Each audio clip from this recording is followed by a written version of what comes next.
All right, it's that time again. The time we both look forward to every single week. It is Gem Collectors with Shawn. I am Shawn, been here with you over 70 and a half years, actually, coming up in April. That's not long. It'll be 8 years.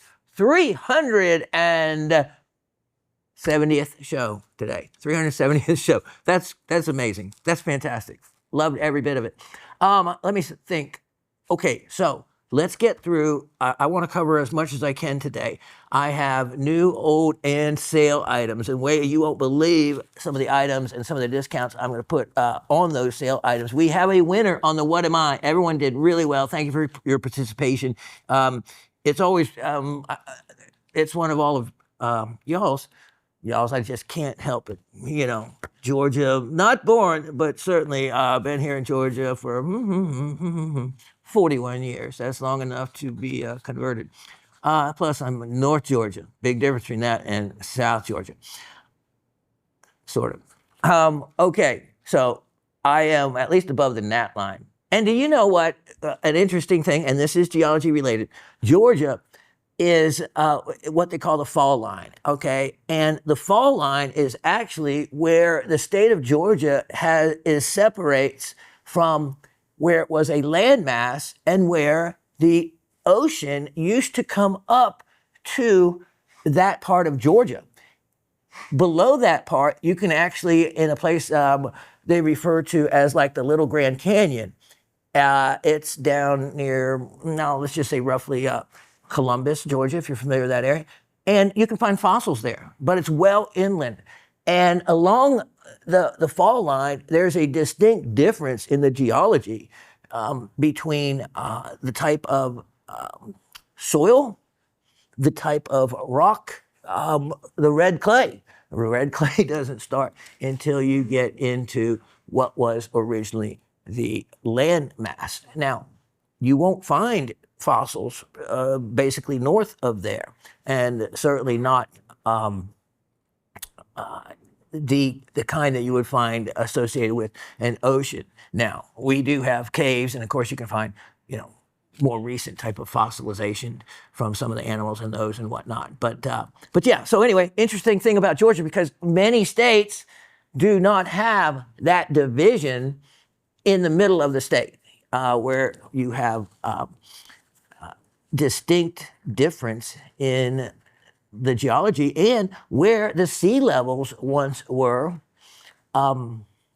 showing you that one of two things happened. Either the land masses rose or the sea receded. The water got locked up into the poles.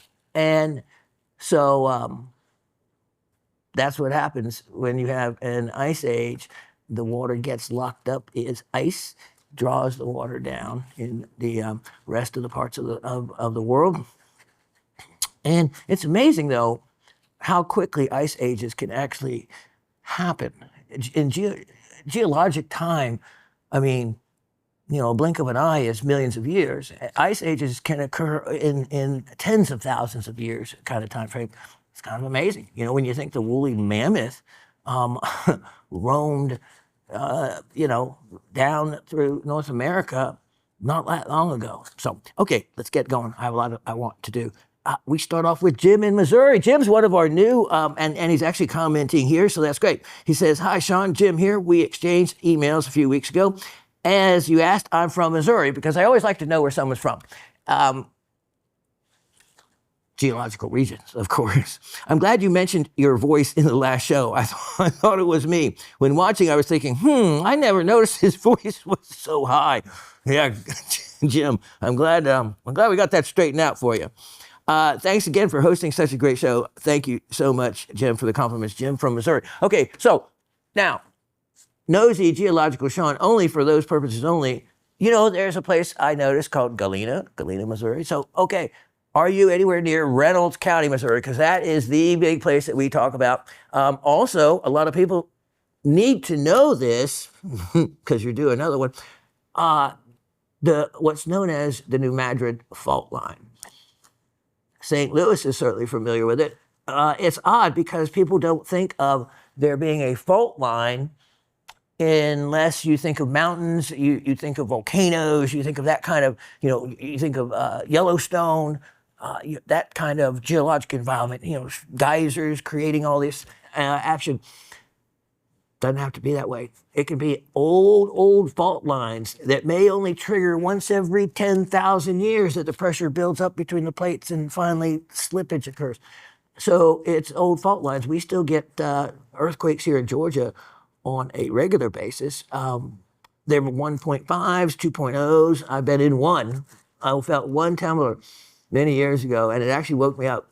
And it was in a situation where the person I was with had a lot of dishes that were displayed in those cabinets that I have very little use for, because if you put grandma's dishes in a china cabinet, you have no one that looks at them. You never get the plates out. If you do get them out, you're completely paranoid about chipping or breaking them. You have to hand wash them. They're a complete, let's say, liability, and something that when they inherit them, they inherit a box that they feel obligated to display and put out.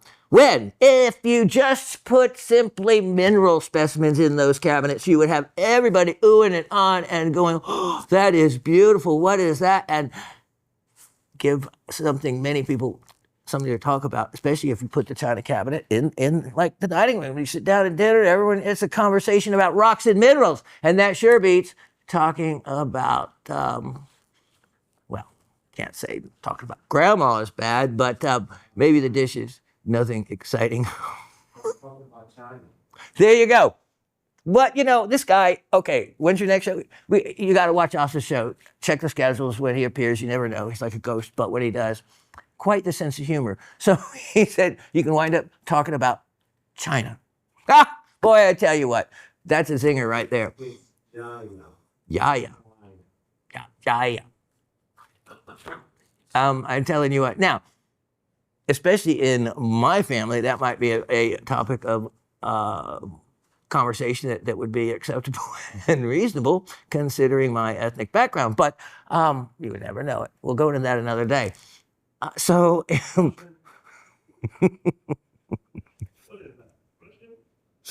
No, my dad was and is, forever will be in my heart, a Russian translator. He raised 6 kids. He got paid a penny a word after he was trained in the Russian language. And then during the Korean War, I was stationed at a listening post in the Aleutian Islands and was Black Ops on many other assigned missions. But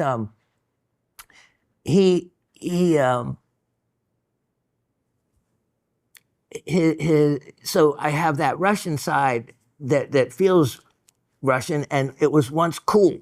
But now, I don't know. All I say is, my dad raised me.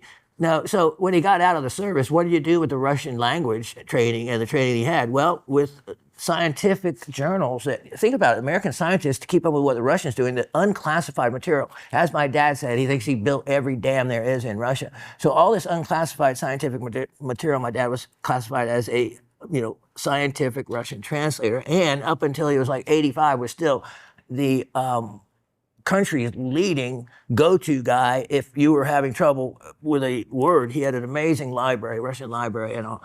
And I was the only one that ever wanted, out of the 6 children, wanted to learn any kind of Russian. So I remember, oh man, it was so sweet, just laying up. I was about 9 to 10, 11, on my dad's shoulder, and in the evening, and actually taking the time when we started. I still know the alphabet, and oddly enough, but yeah. So being born on his birthday always gave us that kind of closeness, and wanting to learn the Russian language was as well. Now, so I'll say the other part, and it's a shame because at one time it was cool, even though I was made fun of my whole life and called chink. My mom was born in Shanghai, China. She is half Chinese, the other half Irish, Catholic, American. And I add the Catholic part is because that was the part that caused my grandmother to leave my grandfather.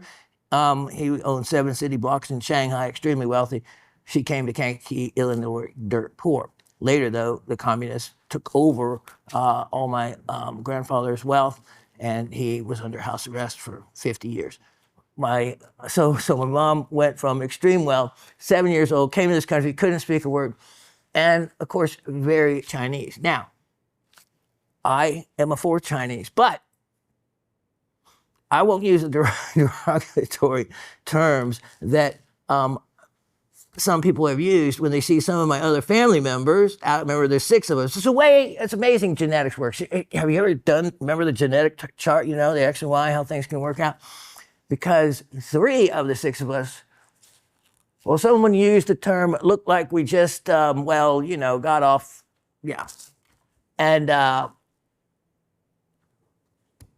got to admit, they very much do. But I got some more of my dad's side, which was a German, and then the other portion of my mom's side, which was the Irish and Catholic part. So came out not so bad. But you know what? Kids are so cruel. All they needed to know was that I was, even though I didn't look it, that I was part, or, so I, the word, all these derogatory words I grew up with. But being one of 6 kids, you know what you have to do with a bully? Punch him in the nose, and then they'll never do it again. And I grew up rough and tumbling with other brothers. It works. Works in politics, too. Sometimes you just got to punch a bully in the nose. Now, back to Jim in Missouri. Jim, let me know if you're you're in the show me state, right? So show me what area you're close to, if you're close to any rock hunting communities. That always adds a lot of fun to getting out in the field and rock hunting. Miss Gabby in Florida. Okay, greetings, one and all. I am so happy I didn't withdraw from the trivia last week. So most of the time, Miss Gabby, she has a good level of knowledge and has won many other prizes. So she'll withdraw where she would have won. Well, last week she didn't withdraw. She happened to win, and it happened to be a cool prize. She goes, I love Herkimers, and as you know, even more in the Matrix. I will definitely be backlighting it with the perfectly placed opening in the back. So excited. Thank you so much. If you want to see a really cool, it was a miniature, but what a perfect specimen, and from my own collection. As I do, I give really cool stuff for trivia gifts. So, not many people play, 6, 7. You have a high probability of winning with the trivia answers. And the what am I isn't where anyone can go back and look or anything. It is strictly on level of knowledge. And the only thing is don't say you are guessing. No one guesses. Everybody has an answer based on the level of knowledge that they have in their head at the time. So therefore, it's not a guess. Don't like that word. Answer. Okay, let's see. So I couldn't resist. Oh my. Miss Gabby, you did it. She couldn't resist that set of Briolet rubelites. I had some seller's remorse on those even before I knew that you had bought them. Now I really do. And the discount I even did for the all 3. I thought, well, why not? They really should travel as a set, but I knew that would make it more money. But when you're selling something at $40 a carat when it should be $300 a carat, and that's if you could even find drilled Briolet rubelites. And Miss Gabby, when you get those, by the time you see this, you probably will have them. The true rubelite color, red. Even though it does have some dichroism, as you turn it, you might get a little bit of pink, depending on the wavelength of light as well. But it's the real deal. And the really cool inclusions in them as well go perfect, elongated. What a great way to, and a great cut to use for stones like that. So I'm glad to see the stones stay together. I love a Briolet, anything, and rarely see them. That's exactly right. So that's so cool that you happen to love them. The show is magic. And so you didn't know I had those. I had those for a long time. Going to try my hand at adding a jump ring to them and put the 2 smaller on small hoop earrings and wear the larger as a pendant. What do you know? Miss Gabby, a jewelry designer and bench jeweler with 3 big old smiley faces. You have no idea just how funny that statement really is. LOL, there's nothing funny about it. Everyone can be a front seat jeweler or a back seat jeweler. Either one you can create. Now, make sure you get, I would suggest on those, really thin platinum wire. The wire just has to be really thin to go through those holes anyway. But just make sure that when you are bending them up, the inside of the circle, and John, your hubby, is very clever. He can bevel them if needed so that they don't tend to chip as much. But you could easily take fine platinum wire, run it through through the drill hole at the top, and all you have to do is just twist the wire up.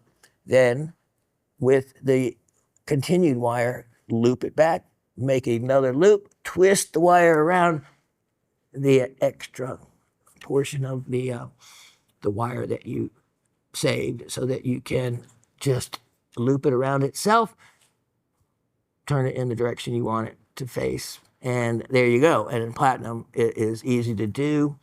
Don't need to do any soldering, so no risk there. And yeah, absolutely, it can be done by any of you at home. And remember, platinum is 1/3 the price of gold. So if you're thinking, oh, platinum's expensive, no, only the manufacturing of platinum is expensive. You can get platinum less than you can gold. So you get a better working material for that type of item for less money. So let's see. Miss Gabby says she's answering the trivia. Here we go. Don't think I am in any danger of winning this week, so won't withdraw. Okay.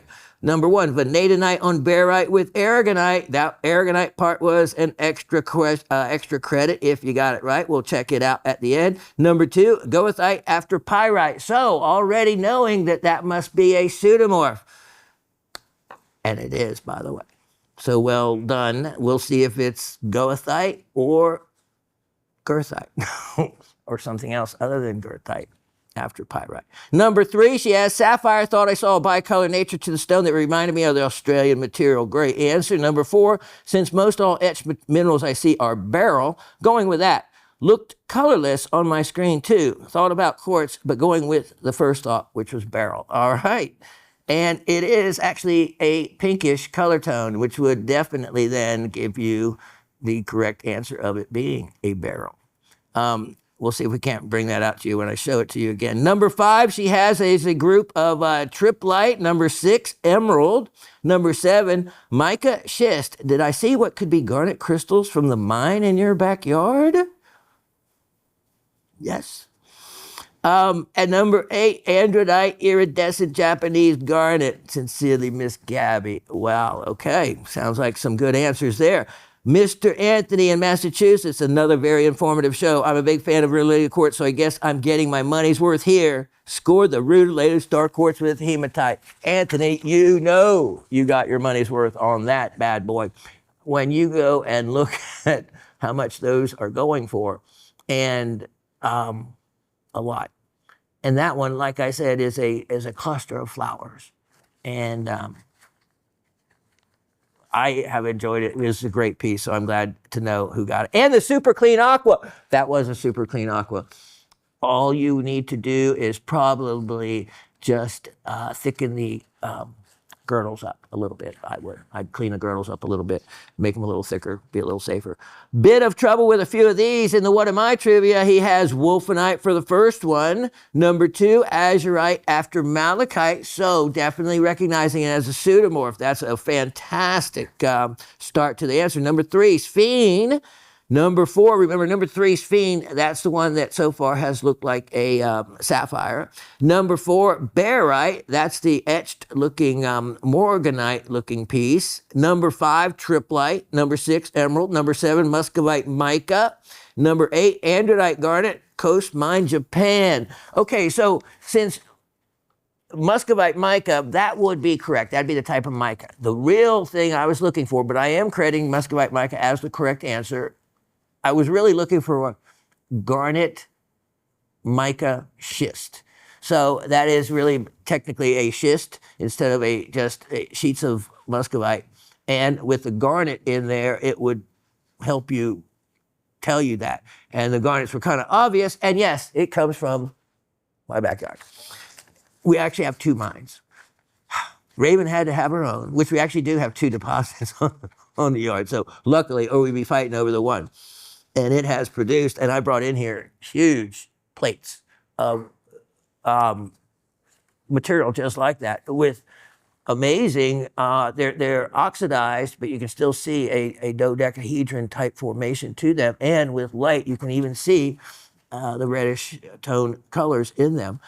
So it's pretty neat. And on one of the other lots across the way, I found it was an old mica mine, actually, a huge mica deposit that had been dug at some point in the past, leaving nothing but a lot of small pieces of mica behind. Property didn't sell for a long time. It did, and they built a big house on it. Now you can't find any of it or see any of it, and that's the way it goes. So much of this material, of great land and neat mineral deposits are getting covered up. And I think I told you before, with the jewelry store I had, we were always the go-to place that every other jewelry store or pawn shop would send people when they had rocks that they want to know what they were, or estates to sell to. Now, one of the biggest percentage of people that would come in would be, believe it or not, I guess the overall would be, well, to get right down to it, the bulldozer operators, or I guess the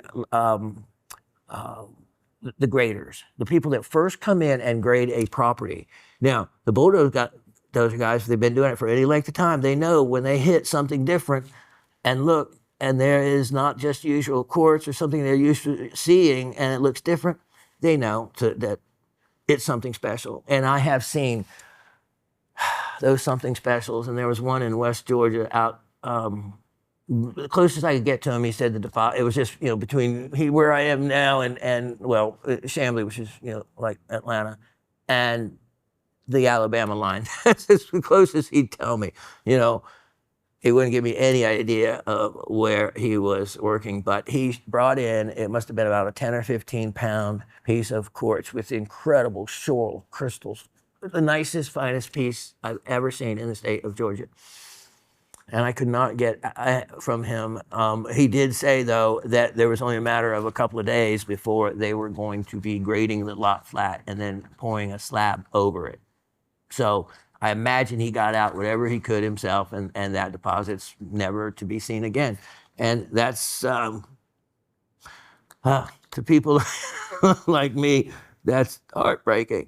Okay, so let's see. Next, we have Miss Cindy in Pennsylvania. Hello, Rock family. That was a wonderful array of specimens. I wish I had the dollars for those rubellite brioles. I love the color and love the shape so much. You're talking about your Led Zeppelin concert. It took me down memory lane. During my anti-social teenager phase, endless hours of Led Zeppelin were listened to in my room. I adore going to concerts. Saw the entire infield stage / barriers and all destroyed at a Limp Bizkit show. A car picked up by the crowd and put on the steps of the farm show in Harrisburg, Pennsylvania at a Blue Oyster Cult and Black Oak, Arkansas show. Other tales of debauchery that I won't mention here, probably just as well, none of which I was ever active in, oh sure, as I did not approve of the destruction of property. I agree with you there. Saw an awesome crowd surf of a guy in a wheelchair at Shiley Acres in West Virginia, a fave locality for shows. I had fun at countless shows over the past 50 plus years, and that's, about as long as I have been going to them as well. Trivia, vanadinite on barite with aragonite. Wow, limonite after pyrite. 3, imperial topaz. That's a new one. For number 4, etched goshenite. Number 5, triplite. 6, emerald. 7, muscovite mica. 8, Japanese iridescent rainbow androdite garnet. Wow, wow, wow. Well done. A recommendation of a fun show to watch on YouTube is What's My Rock? A geologist who identifies rocks and minerals from viewer submissions. He goes into the weeds at times, and it's very interesting and in-depth. What am I? That would be fun. I'd like to try to stump him. I bet I could on the first one. Just send him a ferrocobaltite or something like that. Everyone enjoy your week. See y'all next week. Cindy in South Central Pennsylvania. Miss Barbara says, hi, Professor Shawn, Raven, GSN crew, and the whole Rock family. Okay, Professor, you've teased us long enough. Now you're just going to have to take a picture of Raven's favorite Uvarovite for us. I think I'm going to bring it in, and I was going to this morning. I had so many other things. I forgot. I'm going to, though. You're right. It's been long enough. Congrats to me. Well, I actually had to find it first, which I only found it a few months ago because she wouldn't have been able to put her hands on it. She still doesn't know I found it. I put it right on her favorite display shelf. She hasn't noticed it yet. Congrats to Miss Gabby on the Herkimer Diamond in Matrix. Be glad you didn't have to chop through that dolostone yourself. That is a hard, mean rock. Yeah, and why I always think that it's something like a quartzite or something that has a much tighter molecular bond than dolostone. because dolostone, you could almost substitute dolomite. Dolomite is more the crystallized version of dolostone. Dolostone is more the massive version. And here's the funny thing. You would think that anything, of course, dolostone is then therefore a carbonate, which in a high enough percentage of hydrochloric acid, in other words, not the 10% you would normally pick up, but something more along the 30% concentration, which makes it, of course, much more dangerous. But you know me and acids. You could actually dissolve material away, and it will cause it to effervesce and bubble. One of the main ways you tell between something like dolostone or calcite or something is using the same percent of hydrochloric acid, 10%. The dolostone will put off bubbles. It won't effervesce very much, but other carbonate minerals will. So that's one way to be able to tell exactly what you have going there. So yeah, dolostone, extremely hard to break that material up. Why not just dissolve it away? I'm just kind of curious because, you know, if you didn't have any pockets, because you wouldn't want to dissolve a crystal like that one I gave to Miss Gabby. You wouldn't want to do it to that one because it would cause the crystal to dissolve out and be free. But on some that you don't see the crystal in, it's either smash it with a hammer or maybe high concentration of acid and dissolve a little bit of away. See how that does. But anyway, yeah, that material is really, really, really hard. And it's very reminiscent to me of the chunky gal combination of smaragdite, but smaragdite mixed in with other silicas and makes it for just a really dense, hard material. So let's see. We have, okay, goody. Trivia time, she says, and another one am I. Number one, vanadinite on bladed barite on botryoidal white aragonite from the Blad in Morocco. Well, that sounds like it covers it all. Number two, goethite, pseudomorphing pyrite, iron cross. Number three, spodumene gemstone tryphane, colorless in one direction and yellow in another. Number four, etched selenite. That's another selenite we have for that. Number five, triplite, one of the Pakistani four. Number six, Bahia emerald. You didn't have to mention origin, just what type. But always worth extra credit on that one, even if you miss. Number seven, mica schist. There we go. That is a spot-on exact answer with some garnets. Correct. Number eight, Japanese iridescent andradite garnet crystal. Wow, did quite well. Talk about etched minerals. A dealer on the 22nd Street show was offering black Brazilian tourmaline crystals with the terminated and etched into needles of light blue. Looks like blue hair. I'll forward the video separately. Dangest thing since Millerite. Keep warm all. The polar vortex has returned this week, draped our way like a freezing amoeba. Let's hope when the show airs, we are all back to something more seasonable. I like that description. So yes, I did get the upload. I will check that video out. The first one you sent, you're right, was not, did not work. So I'll check that out. Miss Penny and Mahali from Quebec. Hello, Shawn, the lovely Raven, amazing GSN crew and fellow rockhounds. I hope this finds everyone well. Trivia, vanadinite on barite with calcite. Okay. That could almost be acceptable. Pyrite pseudomorphed to goethite. Okay. Number three, sapphire. That's two sapphires for number three. Number four, Clevelandite. I don't know how that name came to me. Well, it did because it looked kind of bladed. 5, triplite. 6, emerald. 7, muscovite mica. And 8, not a clue. Miss Penny, when I show you number 8 again, I don't know how you could say not a clue. And this is why. So you have, next you write, thanks for another great show. Then you have, thank you, wow, lots of exclamation points. I bought the Greek specimen. See, I set it aside for you, Miss Penny, and I'm so glad that you were able to get it. For the last few months, I was thinking he must not have anything else from Greece, since he hasn't shown anything from Greece in probably well over a year. I know there is minimal mining in northern Greece, but I had no idea there was mining in the southern islands. Well, we'll talk about that in a minute. Faves of the week. I love the quartz with rutile and hematite. Ah, yeah, that beautiful specimen Mr. Anthony got. And the aqua specimen. That would have been, well, maybe the one Anthony got as well. But my ultimate favorite is that amazing Celestine geode. Me too. I love that geode. Don't know if anyone has gotten that yet. Okay, back to the Greek specimen. Why, Miss Penny, it's taken so long before I got around to that one is because you notice what type it is? It's a garnet. Therefore, that's one of my 2 collections, I specialized in was collecting garnets. And it took that long for me to be able to give up an androdite garnet specimen from Greece, which I do not have another one. That was the only one. And with the Heddenberg, I made it really, really special, which is what is so curious. On the number 8 answer, so I'm going to tell everybody what the number 8 answer on the what is it, you have no clue you right yet. You just bought one. It's an androdite garnet, Miss Penny. The coast mine, the iridescent Japanese androdite garnets, and I bet you have one. You've probably bought one by now. And you bought one, all right. You bought a Greek one. Maybe it wasn't iridescent, but if you look closely, it's along the same crystal form, just not iridescent. But it is some of the same base color as that amazingly rare Greek specimen that I had for you. I thought about that the whole time when you were wanting Greek specimens, but I just wasn't ready to give it up yet. Yeah, my birthstone and all. And finally I thought, it was time. So I'm so glad it worked out.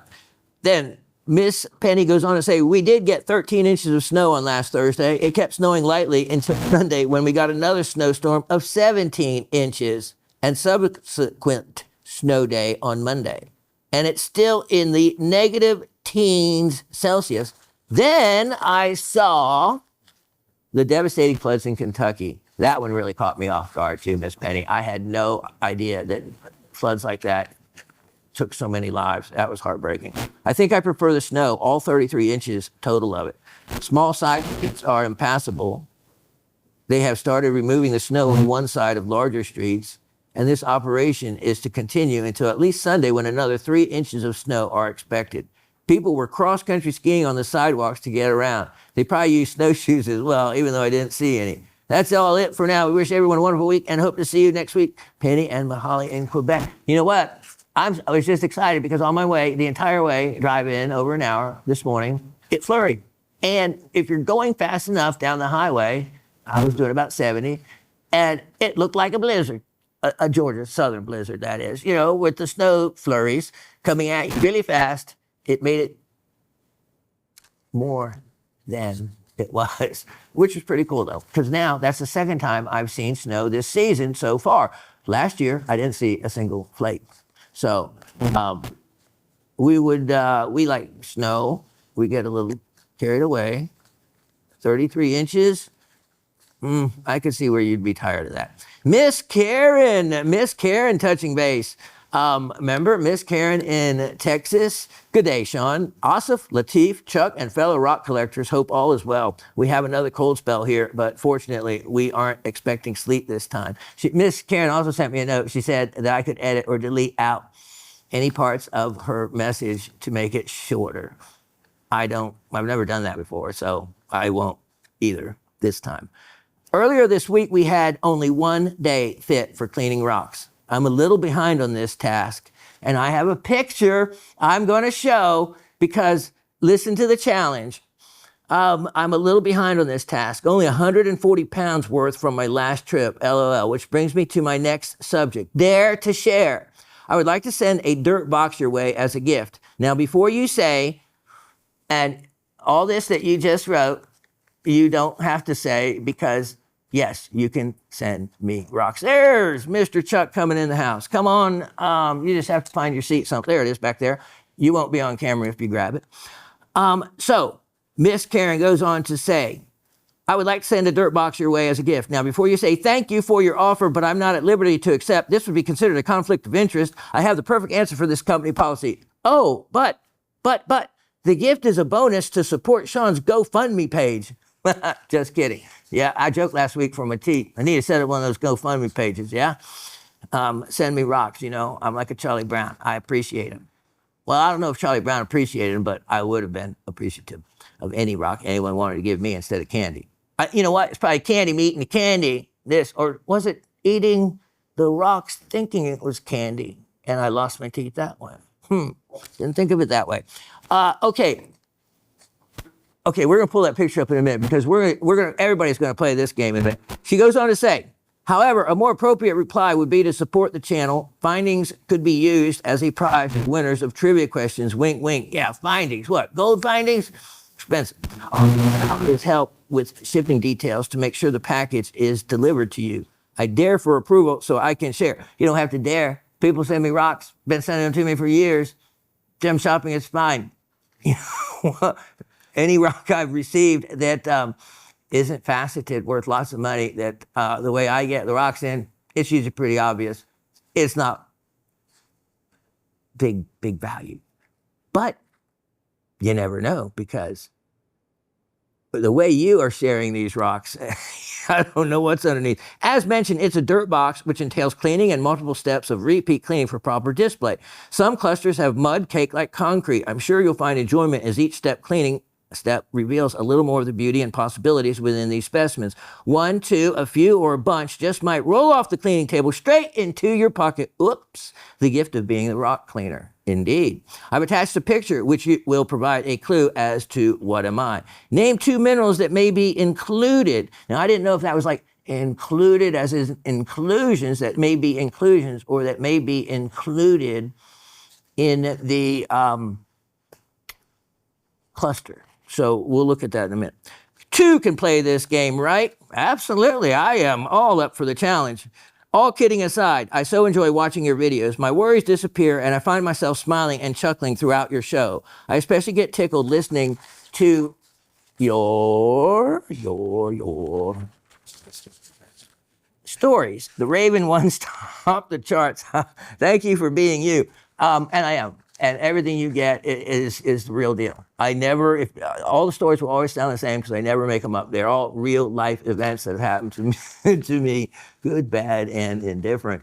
And Raven's got some of her own, and the two of us, we were talking about some of those the other day. By the way, I would love additional specimen details of my newest snag from the quartz king of my Georgia amethyst cluster from the Dewey Rose mine.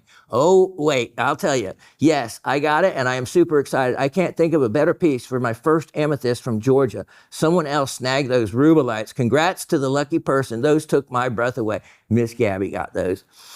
Okay, here goes my first attempt to answer the what am I. Incidentally, I didn't clean rocks on the only day possible. Instead, I watched your videos over and over and researched the internet, trying to capture a glimpse of knowledge. I'm a little out of practice with this learning thing. I will conquer. Until then, here goes. Number 1, primary wolfenite, bladed alpite, and extra credit adularia. All 3 excellent answers to that particular specimen. Number 2, pyrite cube, or second guess, meteorite etched. I actually gave you credit on that one for being a winner. Because it is a pseudomorph from what was a pyrite crystal, but now it is actually goethite, a iron oxide. Now, some people put limonite, which is an iron oxide, but technically is different. So anyway, we'll continue on. The 3rd, bicolor sapphire, or second guess, aquamarine with tantalite. I'll give you a second chance at those answers. Bicolors, how others said sapphire, so that's a great answer. Number 4, etched selenite with moonstone appearance. That is the one for the etched, answer being morganite. So others said selenite on that. So very good answer. Number 5, Oregon sunstone. I can see absolutely where you got the Oregon sunstone from that. Chrysocolla with heterogenite. That was the one. That's the emerald. Yep, but that's okay. I can see exactly how you got the chrysocolla and the darker mineral heterogenite. Number 7, Dalmatian with mica. Second guess, conglomerate with mica.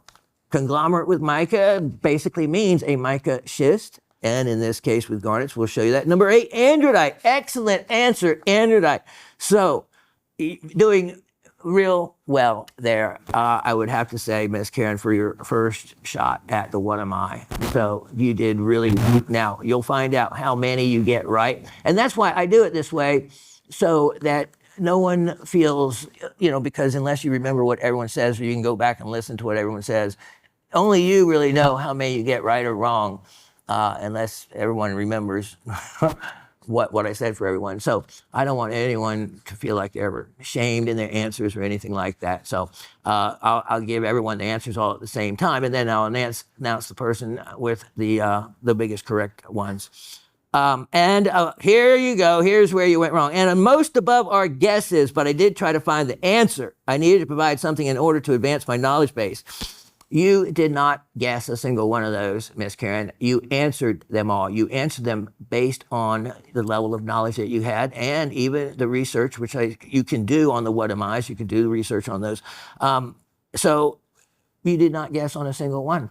You answered them to the best of your level of knowledge at the time, and that is all anyone could ever hope for in any of life's situations. So very good. Here's my address. Ready? Send me all the rocks you can or want. Anybody can.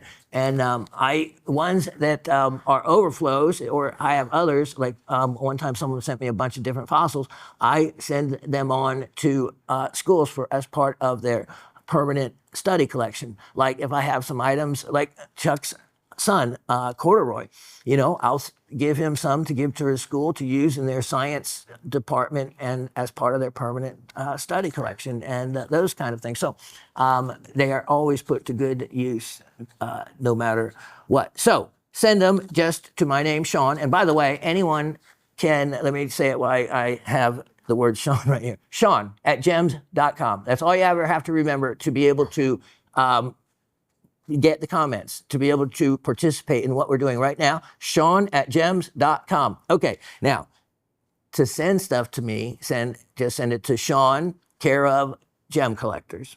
You don't have to, put Gem Collectors with Shawn. There's no other Shawns that'll be mixed up with, or Shawn and Gem Collectors. So Shawn at Gem Collectors. Then just put GSN. Don't use Gem Shopping Network. Just abbreviate it GSN. Security purposes. Then the address is 3259 Duluth Highway 120. That's the regular address you would look up to use to send any inventory back.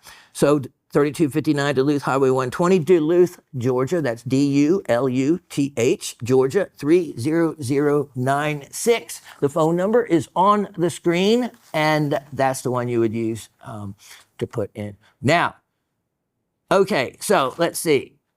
Before we announce the winner, let's finish with your conversation, which was challenging us to a what am I? Let's pull that picture up and show everyone. I call this chicken night. That's what it looks like. It looks like a bucket full of Kentucky Fried Chicken. And chicken night. Can you, seriously guys, does it look like anything other than a bucket of Kentucky Fried Chicken? Yeah. That's even Asif agrees. Chuck, what about you? Yeah? Yeah, I mean, look at that. Over 20 pounds of it. I love that stuff. Don't eat it too often because of, the stuff they say about it. But boy, what a treat it is to get a bucket of that fried chicken. How about you, Chuck? Hey. Chuck raises chickens. He knows all about chickens. And, yeah. Yeah. Yeah. You still selling your overproduced eggs? Yeah, so he's got 85 laying hens, right? And so the eggs that they don't use for their house, they actually have they set out. 85 now? Yeah, I know. That's the same thing Asif said. I said the same thing, Asif. When I had a dozen of them, I thought I had a lot of chickens. He's got 85, and no roosters, of course, all laying hens. And so what they don't use, it's a... No, we don't have a duck. No, I didn't like ducks. You have turkeys? 2 turkeys. 2 turkeys. Yeah. They gobble. Yep. Exactly. We have a boy and a girl. A boy and a girl. Okay, so you're gonna have turkey eggs. Yep. They're big. I used to eat turkey eggs. Yeah, they're big. Yeah. So what they don't use, he actually has a system where they set them out in front of the house, and he had, never had anyone rip them off. And he'd say, "You still at the same price? $5 a dozen. $5 a dozen." But most of the time, most of them, they are already pre-sold to their friends who, and his, nothing like a fresh chicken egg. Anyway, chicken night, that's my first guess, but since there's no such thing as that, all right, here we go. I am going to say, and this is a long shot, but not so much. I'm going to say that is a bucket of quartz that has not been cleaned off, quartz crystals. I'm going to say you went digging quartz crystals, and it could potentially have be amethyst or straight quartz crystals. It looks like it's caked up with a lot of saprolite or some other decomposed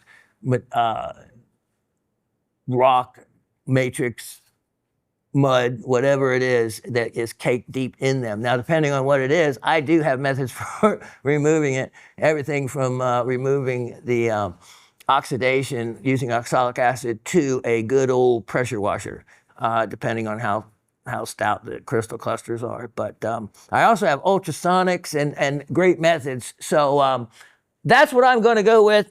If anybody else has any other idea, let me know in the comments for next week. Okay, that's it for the comments. Now, we have to see who the winner was. Let's go and go over these, then I'll announce the winner. So, Chuck, let's just start here. Here was the first one, and the white mineral there I referred to as extra credit. Thank you. You read my mind. And the answer being aragonite. Now, someone actually said calcite. Great answer, because calcite's part of the aragonite group. So you have your vanadinite on barite, this bladed barite with the extra credit, and that is such cool specimen to have aragonite. The ones with aragonite are few and far between. Here it is, a pseudomorph. This I actually gave away, and so many of you knew the right answer, and I was really, really surprised. But I think from me giving those away one time with each purchase, if you remember, helped, or at least a lot of you remember that, because I was surprised. How did all of you know what in the world that specimen was? So originally, what a pseudomorph is, originally it was a pyrite crystal. And that is where you get the striations, and where you have the cubic crystal system that you can see, and the striations. And it was replaced with, not limonite, goethite. So one of you answered limonite, which yeah, when that kind of got held a little against you, because it is technically goethite. Limonite is more of a general name used to cover a lot of the different iron oxides, whereas goethite is more of a very specific mineral and chemistry. Now, this one is the one that fooled everybody. Now, I tried to spin it in enough ways so you could see the purple, and then you could see the yellow. And that was the key. That was the key, is to turn it and see the difference between the purple. Now, I wanted to use the term heat treating, but then that would have given it away. So here it is against the white, and let's see if we can show you any more of the purple, because it's super dichroic. It changes color with the direction, and if you heat treat it, it goes all purple. What am I? That would be easy after saying that. I am a zoisite. Tanzanite. I am zoisite. Or, after it's all purple, it would be tanzanite. And you can see how the purple goes away. Look at that. Completely gone in that direction. And yet, when you turn it in a particular direction, you can see the purple in that other angle. That is the giveaway on that one. This one is, it is pink. Let me see if I can show you the pink here. It is actually pink, and that is, it still doesn't look too pink there, but it is a peachy pink color, then really telling you that it's morganite. I know Miss Gabby has a stunning one that has etched out with a tourmaline crystal that filled it in. It looked like actually it etched out a tourmaline crystal and still left the triangular shape, and a smaller one started growing in its place. And this is an amazing piece, but this would be another. This is really, really rare to find these. They only happen in a couple localities in Brazil. And you can see that one crystalline angle, how everything reflects at the same time. It all has to do because this was one big single crystal before the etching happens. Now, what happens in etching is you get it can happen with just water. Water that is under such, now we know water boils at 212 degrees. That's not very hot, basically, right? Not to etch a mineral away, but under extreme pressure, that temperature is raised considerably when you add pressure to it. And it can then be a combination of other chemicals in with the water, and you can get some serious etching, or what it is basically is acidification, where it's dissolving away the material that's there, and that's what you leave. Now, what happens often, other things can grow and fill in those places, which is pretty cool after the fact. Now, this one, well done to those of you that said triplite. That's always a tricky one, but the peach and pink colors on that and the non-distinct crystals is the giveaway on that. So triplite, well done on that. This one, Colombian emerald and Miss Karen saying heterogenite. That's a very good answer because heterogenite does look just like what the Colombian emeralds are well known for, and that is the black matrix that they are found with, and even the dark inclusions can be found in them, which are often can be carbon or graphite type of inclusions. So wonderful answer there. Now, here we go. This was and is straight out of my backyard. From my mind, not the Raven's mind. She's got her own mind, and she can't dig on mine. But look at this. Look at these. These are all little garnet crystals that have been eroded and or just weathered. This looks a little funny. Those square ones, that's a little, still could be garnet, but looks a little different. Let me see the other side. Here is more. So this is, as you can see, it's still kind of layered, but it is technically a mica schist as opposed to just a pure mica. But mica schist with garnets from the backyard would be the correct answer. And the last one, Miss Penny, how could you get this one and say, have no idea? Look at that with all those iridescent colors and angles. And I made sure that angle was shown. So therefore, there's only so many iridescent minerals. And after as many of these garnets I've shown, I thought that would be a give me. So that was the one keeping you right there from winning the show again, I think. Anyway, Japanese iridescent rainbow garnet. A lot of these items are for sale. If we want the one in the backyard, that one's going to be the most expensive one, of course, because Shawn mined it. I'm just teasing. Okay, that is it.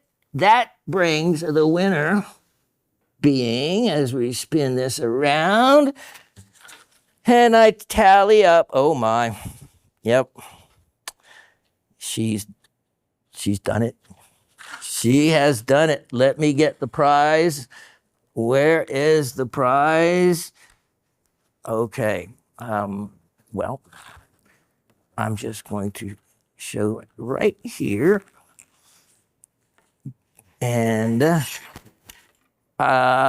this prize, again, I don't think I've ever sold one quite like this. It's been part of my collection for a long time. And congratulations to you, Miss Gabby. Miss Gabby, you have won again. And this is terminated quartz. And the reason why I have kept this so long and have enjoyed this is because of, look at how well cut it is, the brilliance in it. I actually had to do the refractive index on it because it looked like a topaz. A quartz is 1.54, A topaz is 1.61, so a topaz definitely would refract light at a higher level and give you that greater dispersion. Now, here is how do you know it's not a tantalite or some other type of mineral that it could be? Well, remember what I told you about the three-sided trillion look, and when you can see the end of the crystal like that, it's obvious that there is three sides to that crystal. Therefore, it is a shoral, a tourmaline. And then this also has some beautiful irises in it as well. And then another, of course, really long tourmaline crystal. This has just been a really neat piece that I have hung on to for quite some time. Did I give you the item number on that, Asif?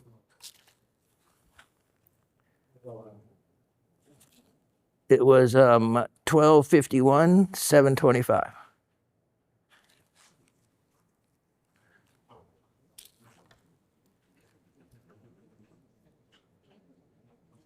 And of course, it's free, so no one can order that. And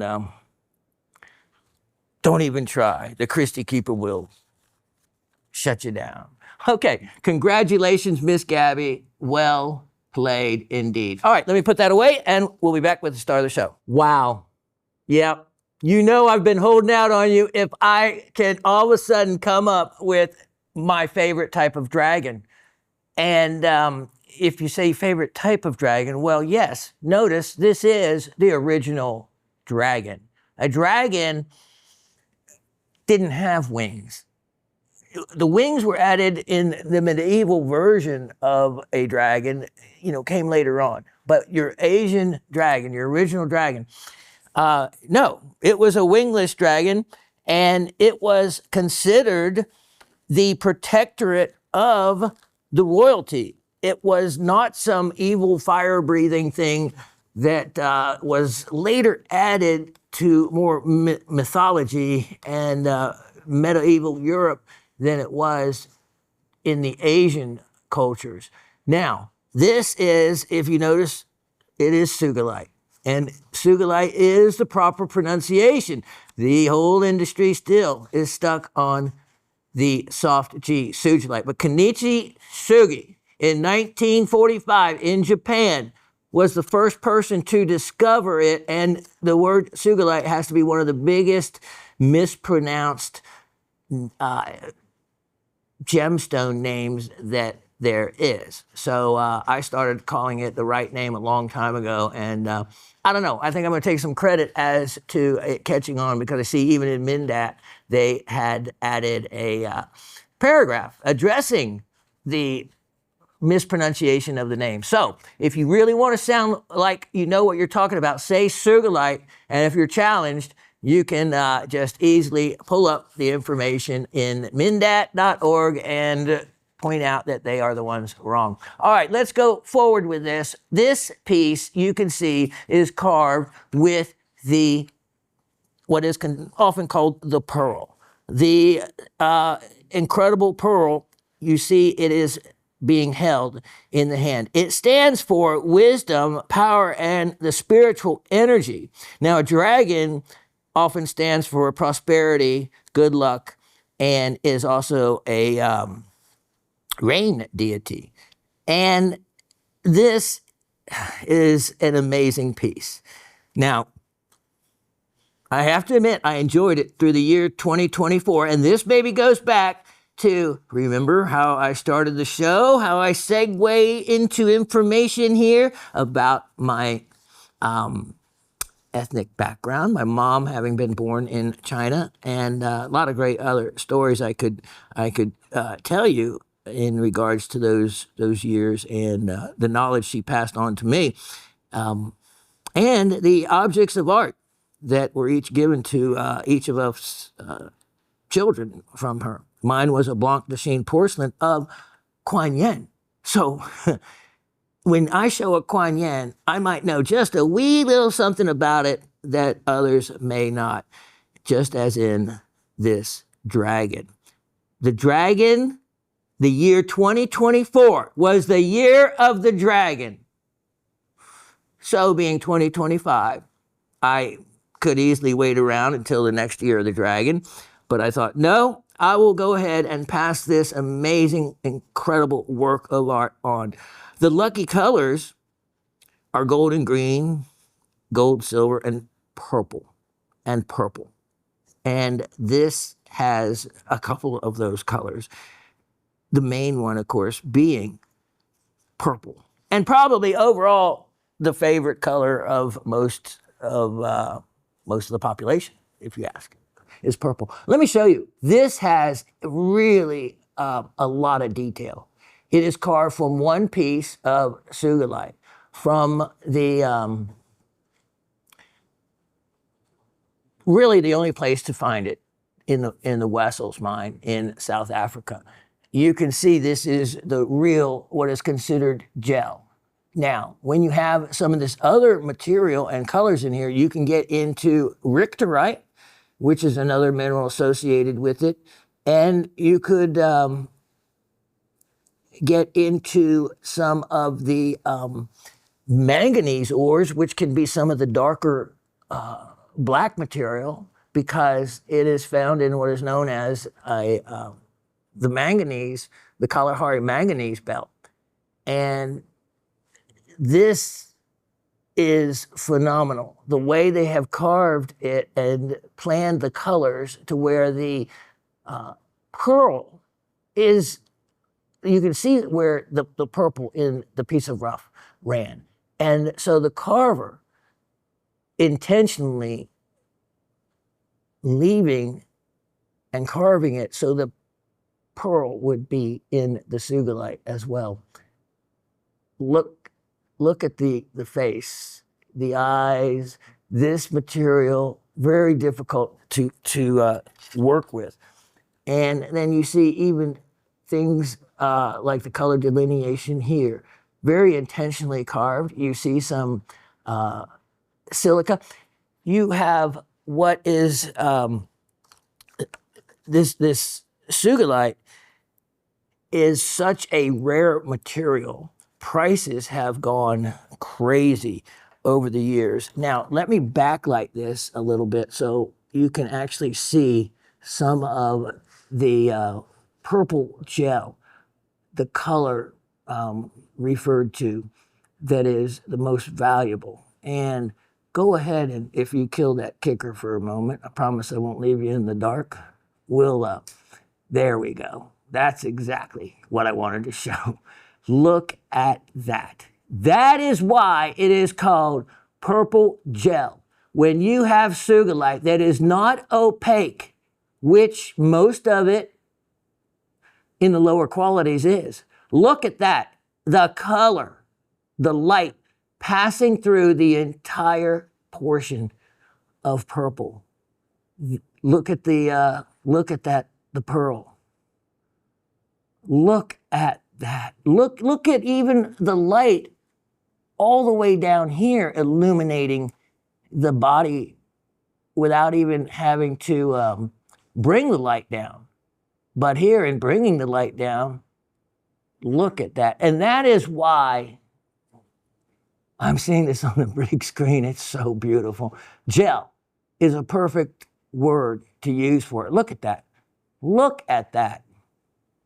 This is, I had sold one, remember, a couple months ago in the live show with Asif, I believe, and it was a stunning, solid other piece of jade. I mean, jade. It reminds me of jade, just the delicate nature of and detailed carving.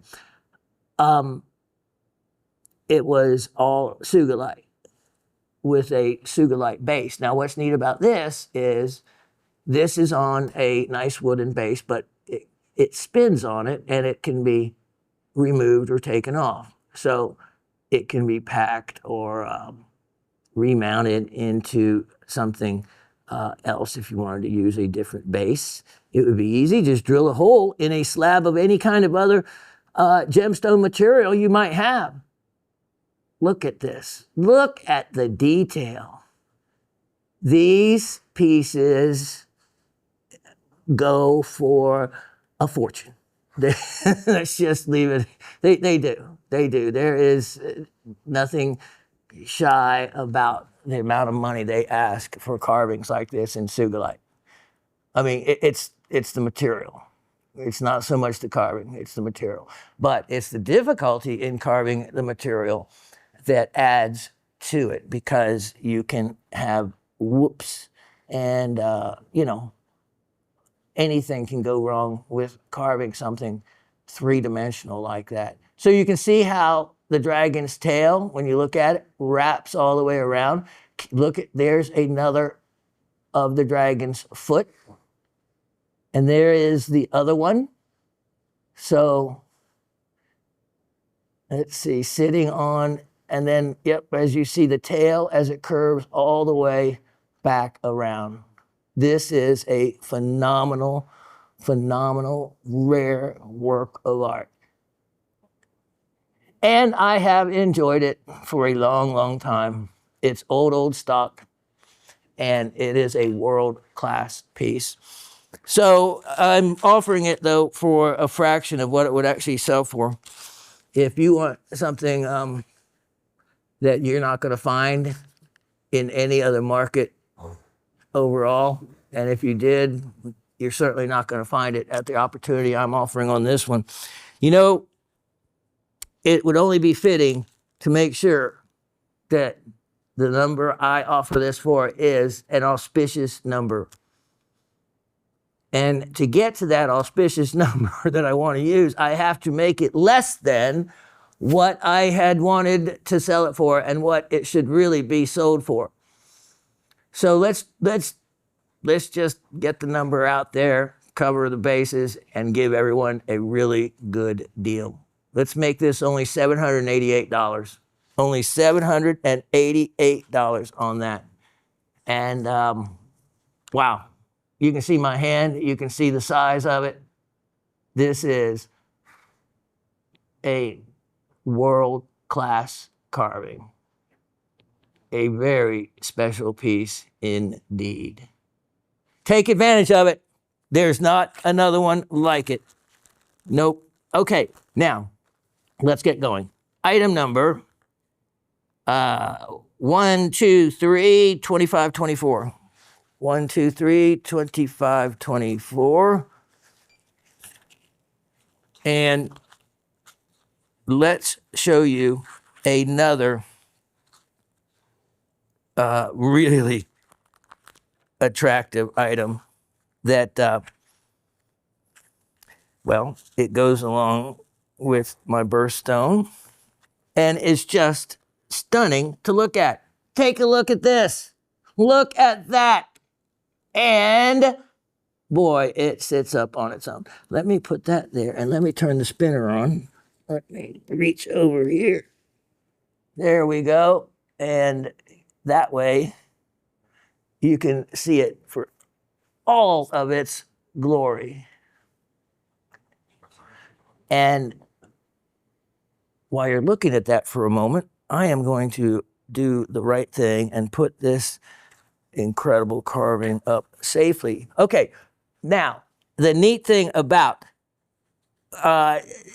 this particular specimen, as in others, are the way the spessartine garnets form on the outside of the crystal. And it, some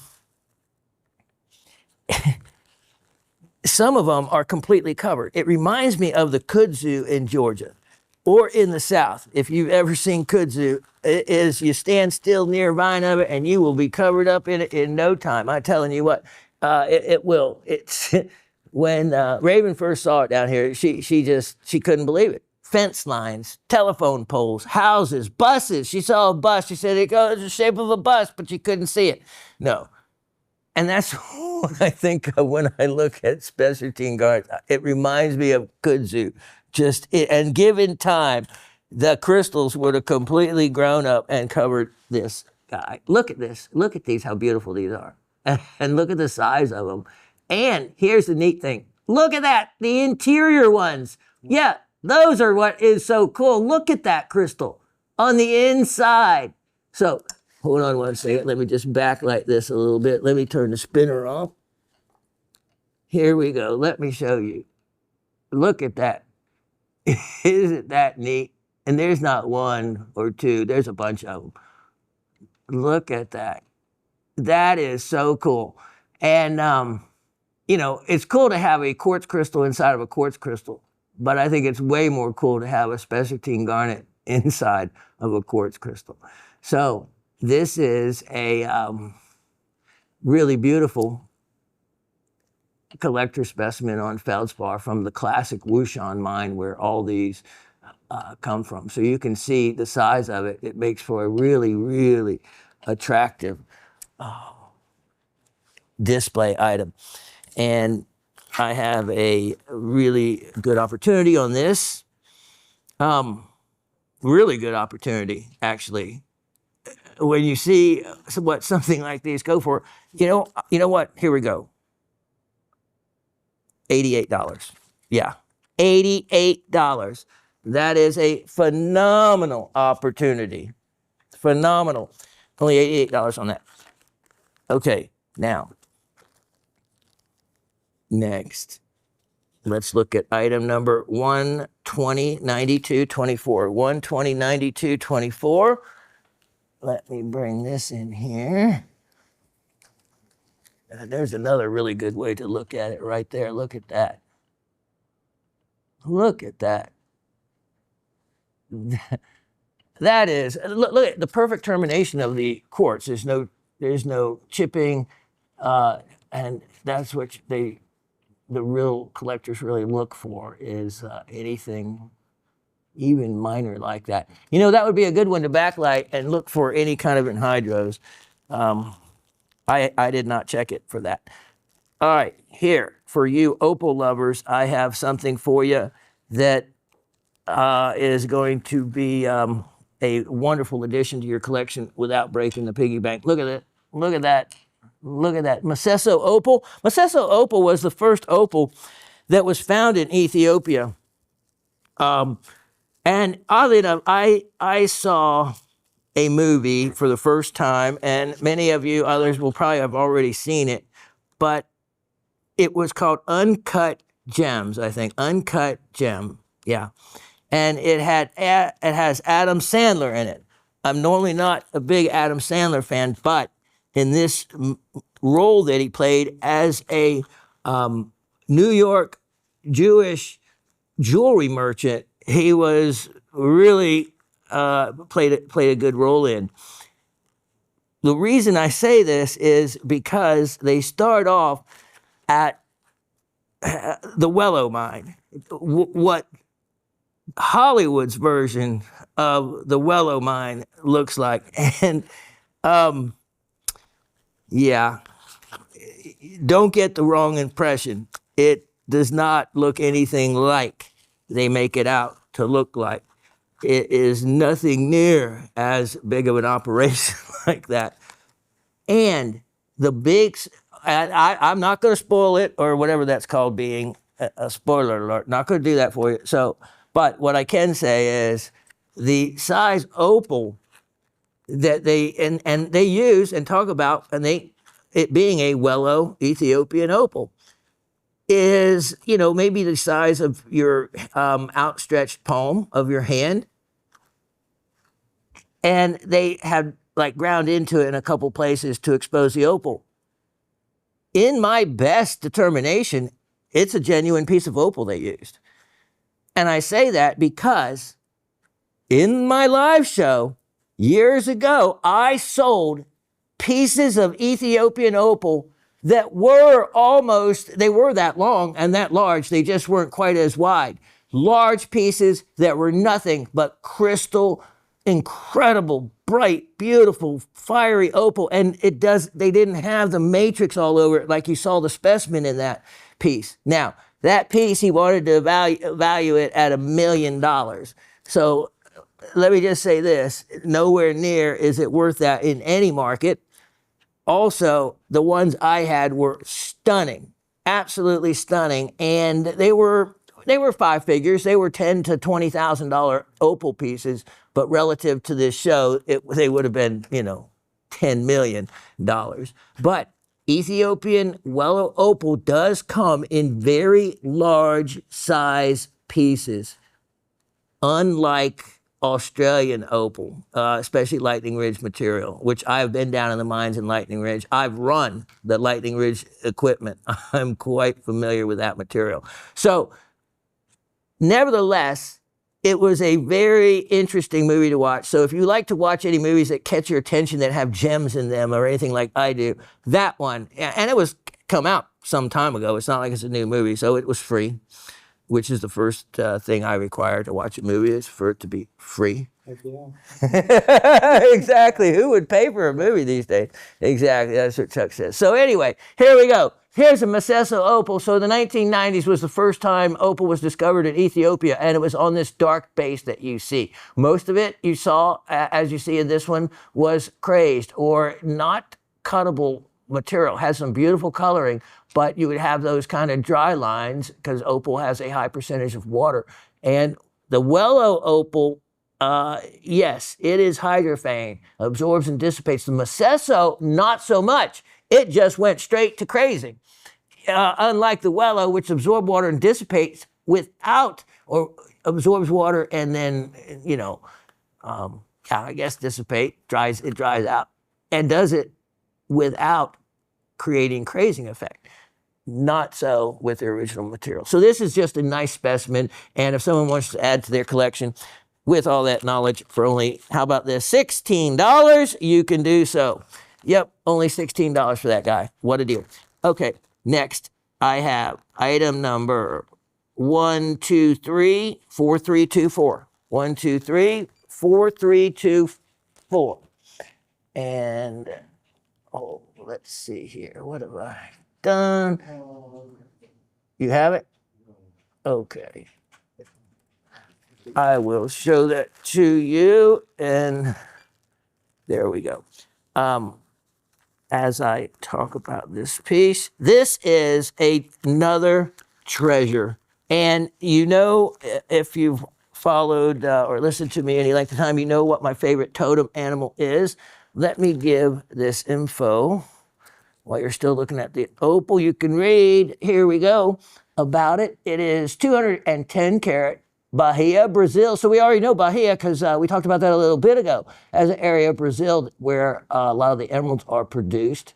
This is from my collector. It's a high detail owl carving of 210 carats. You can see the length and the width. Now, the Bahia material is the only thing keeping it from being many thousands of dollars.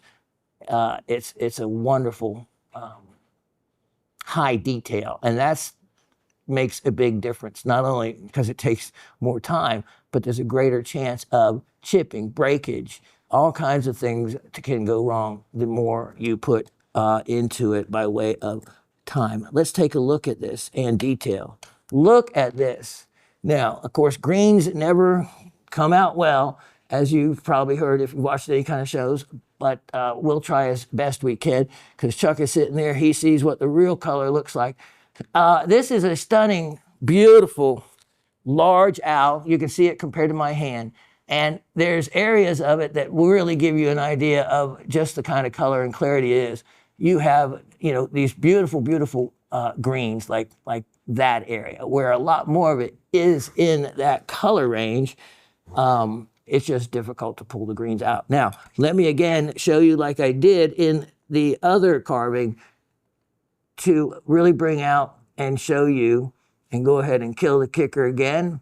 And we're gonna light this guy up and just see how translucent it is. Look at that. So you can see that the emerald, even though from the outside it may not look as translucent as what you're seeing it now, but it truly is. It truly is a lot of emerald and very little of what would be considered matrix or other. Look at that, all the way down that wing. You have gem quality material, including into the feet, the base, and then as we come back up here to the other side of the head, really gem. When you consider this is emerald, This is not tourmaline. This is not aventurine. Thank you, sir. This is not a jade. This is something of a whole nother level that you have to get a piece large enough to carve to start with. You can hear, yeah, that's actually a pretty good picture right there of a combination of the clarity and color that you're seeing in this. So this is carved out of all one solid piece in the Bahia material. That's where you get your other your mica schist. You can find graphite in certain pieces. Biotite mica, that's one of the darker micas you can find. Look at that. Look at that guy. And owls, you know, just magical animals to almost all of the indigenous and native cultures. So it's always been mine, and for specific reasons, if I had time, I would share it with you. I have got this guy here on a special opportunity pricing, and it was, you know, at $4 a carat, that would make it $840. At $4 a carat. How about this? Let's do something, that would be an amazing deal, but I don't know how much, let me see, roughly in my head. Make it $688. $688. That is $3 and I don't know, 20 cents a carat or something like that. $3.25 a carat.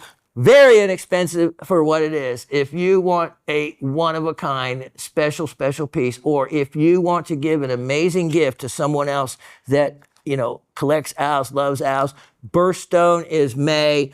You know, it would be a really special gift for someone, or for yourself, as it was for me, and I enjoyed it. And that's really actually years ago. It was one of those kind of lend-lease things that we agreed to get that, but it was more than I would normally spend on something for myself. And I said, okay, I'm going to enjoy this for a number of years, and then we'll sell it when we have to. And now's that we have to part. You know, I'm missing some body parts I need back, so we're still working towards that. As I said last week, I have got the dental insurance. The clock is running now on you know, their whatever period of time that you have you know, what do they call it? Your period of time you can't use it unless you want your full benefits paid. Blah blah blah. All right, at that deal. Take advantage of it. It is sale priced, and when you figure the price per carat, it is a minimal opportunity. Okay, now let's see. This is perfect to talk about another something else. Item 124 1625. 124 1625. So, Miss Gabby admitted that she is now the incredible queen of those amazing rubelites. And wow, I didn't know whether Brad might get them. He was certainly a contender for them. Some others, and they really, to be able to get all three was they needed to stay together, because it seems like they were cut almost out of the same long crystal, and they very well may have been. That's the way rubelite grows. Let me show you a little sample of just that. Take a look. Here we go. Here it is, your rubelite. And this is with some quartz, but it is mostly all tourmaline. You can see these long crystals, and when we light up some of the backlighting there, you can see again the translucency to this piece. And look at how beautiful that is. Look at that. That is a fun, neat collector's piece that you can use as a showpiece item next to those rubelite crystals, because remember, Miss Gabby is the one with the giant chrysoberyl ruff that she got that has that huge faceted chrysoberyl to go with it. So those rubellites, I think you need a piece of rubellite crystal to go with, or maybe something even bigger, which I have had before. All right, this one, you can't beat the price on it. I have this, sale priced, $28. $28. Yep, not gonna be less than that. Okay, I wanna show you something before I just don't use the time to do it. This is a situation where I had tried to not do the stone setting. And these are items that I wouldn't mind offering for sale. But it also was something that it's a high liability job to set. I am taking the advantage just to show you what some incredible gems look like that you don't often get to see. And with these, with me having them at the moment, it's a real good opportunity for you to get to see something we just talked about. And let me show them to you first in the box, and we probably have to adjust the lighting for them. Okay, so these aren't for sale at the moment, but I want to show you what stunning Russian demantoids look like. And the green is not there at all compared to the reality of the green. So I don't know. I don't know why greens are always like that, but let me see if I see the angle on that actually helps the green a little bit. I wanted to show you the two of these, the difference, because of the clarity. These have, believe it or not, your Russian horsetail inclusions in them. I don't want to take them out. We won't go through all that because I want to get to some other things. But here's what I want to show you. That when inclusions are always so desired in pieces like these, in the Russian material, it definitely affects the price. This price is only relative. It's not actual pricing, so don't go by that. It's only relative to the quality. And what I want to show you is, if you were to pick which pair you would prefer. Now, both of these are actually better color, but you can get an idea of the sense of brilliance. Now, Chuck, which one would you find more attractive? The one on the right, I like the color better, the one with darker color. It is the one. Okay, so Chuck picks the one on the right because he did get it right. Actually, when you see these in the actual color, they are a little bit darker and a little bit, which is actually in the world of Russian demantoid, a little bit better value for that. Now, which pair is more diamond-like? Looks more like it has the dispersion of a diamond. The one on the left, the pair on the left, that's correct. They're both. They're both stunning. Yeah, they are scintillating. Now, last week, that's what I think someone mentioned, why bother getting a green diamond when you can just get green demantoid? And that is absolutely right, because these have the dispersion level right, and that's hence the name demantoid, meaning diamond-like. So you can see these are actually priced higher in the market per carat, even though the color of these others in person is actually a little bit more of a pure green on these. But when you look at them side by side, the dispersion and the brilliance you can see is broken up in both of these by the horsetail inclusions. I could get them out and we could go through all that, but we don't even need to, because you can just see the difference in the cutting. It's not the cutting. They both cut just as well as each other, but it is the inclusions in them that break up that perfect dispersion of light, cutting down on the scintillation.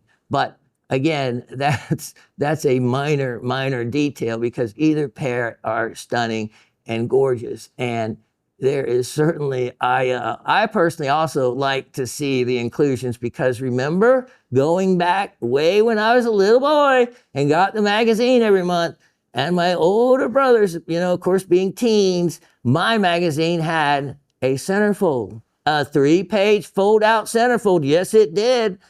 And my brothers teased me mercilessly because every month said right at the top, inclusion of the month.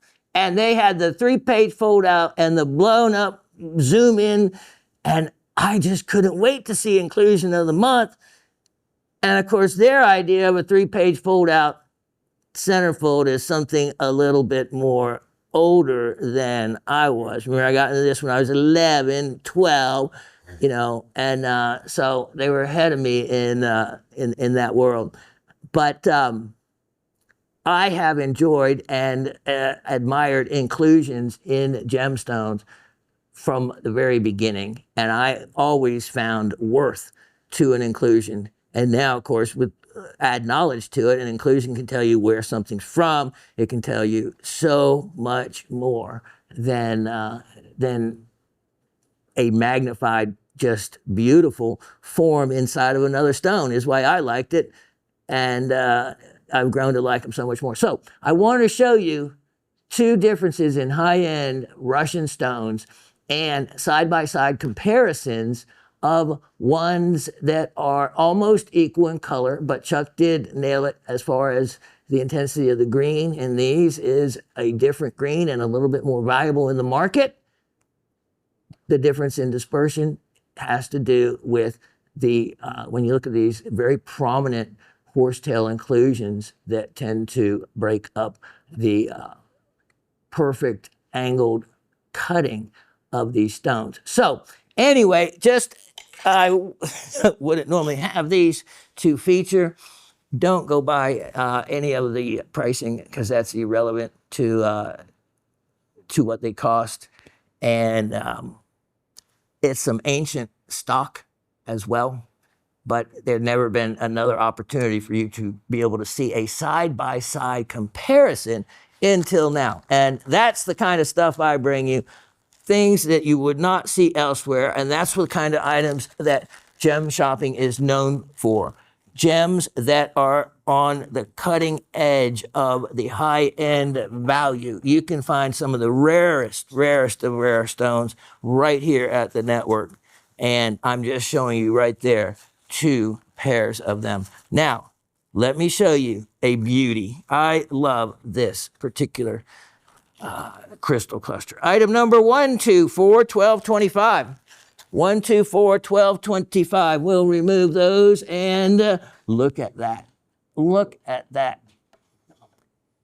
And this is a beauty. It is a well recognized in the mineral world when you see these as being from Lolly. And the fun thing, one of the many fun things to these specimens is everything from the possibility of it being radioactive, which this one will be because I see it has parasite. Parasite is not the kind of parasite you think of. Parasite's a mineral named after J.J. Paris, one of the early general managers of the Muzo mine. And parasite was found associated with emeralds early on and named after the general manager of the Muzo mine in about 100 years ago. You have xenotime. These are from Mount Melosa. Xenotime is a friable kind of decomposed mineral. Look at the beautiful agarine. Agarine. And it's a mineral found in many others that you know, like charoite. The black crystals in charoite will be agarine. Look at how these come in and grow in and out of the orthoclase feldspar crystal. And let's see, there is,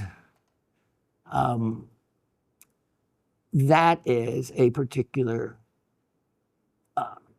crystal of note. And in one of these, there's zircons that are often found as well. And I will let whoever is lucky enough to get this piece to look for the zircons. They're brownish in color. And also, there's that little yellowish crystal right there. Take a look at that and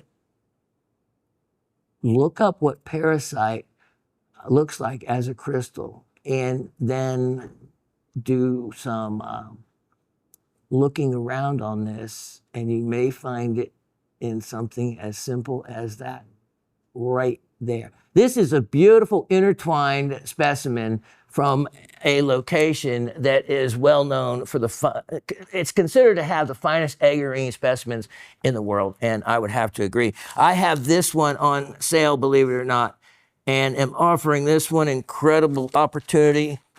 Yeah, you're gonna love it. Huge discount, making it only $98. Only $98 on that, and take advantage of it. Take advantage of it. Okay, let's keep going here. Want to get to those. So much to do. I have item number 1187624. 1187624. Now, I haven't offered a diamond parcel, though I know there's a lot of you out there that have bought up almost every diamond parcel I have shown. So here is another one, and boy, you can see those right there. This is they're all full cuts, and you can see when I put them up against the white, just how white they are. So they go from 2.2 millimeters up to this larger one, which is a 10-pointer at 2.9 millimeters. But these are good size stones. They're not the small little ones, and they're well cut. And I put earth mine because that makes such a difference nowadays.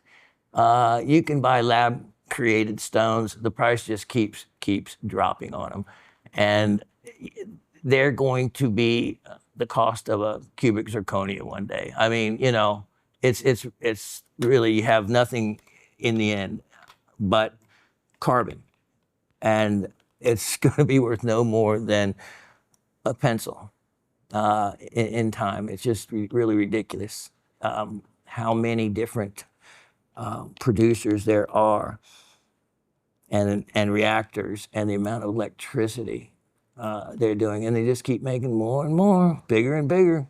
Okay, so here is a fantastic opportunity of some larger stones, 1/2 carat SI clarity, so a nice usable eye clean clarity. And wow, I have already discounted these. Oh my, but let's do it some more and make them, let's do some lucky numbers. At 50 points, it's easy to figure out how much price per carat because you just double it, because there's 100 points to a carat. There's a 1/2 carat you have in front of you, making them only, I don't know, make it $77. $77. That's $150 a carat. And at that color and clarity, I could easily sell them in the market. Remember, earth mined diamonds are going to become the rarity. Okay, let me have a minute to put these up correctly, and I'll be right back. Nothing like the color purple.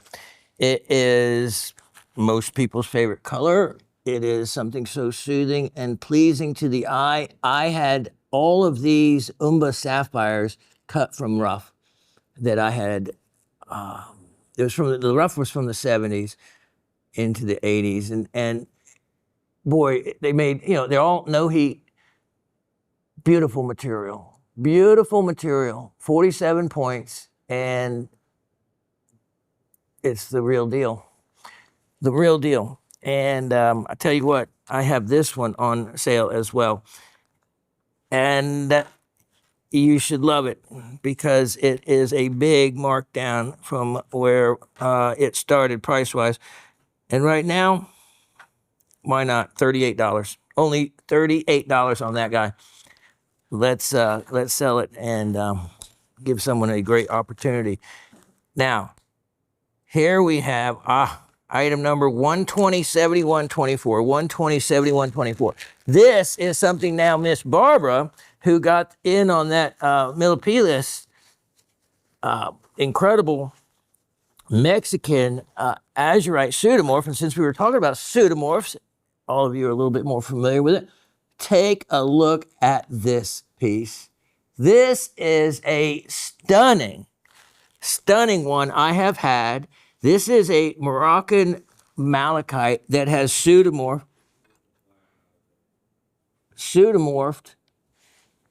over azurite.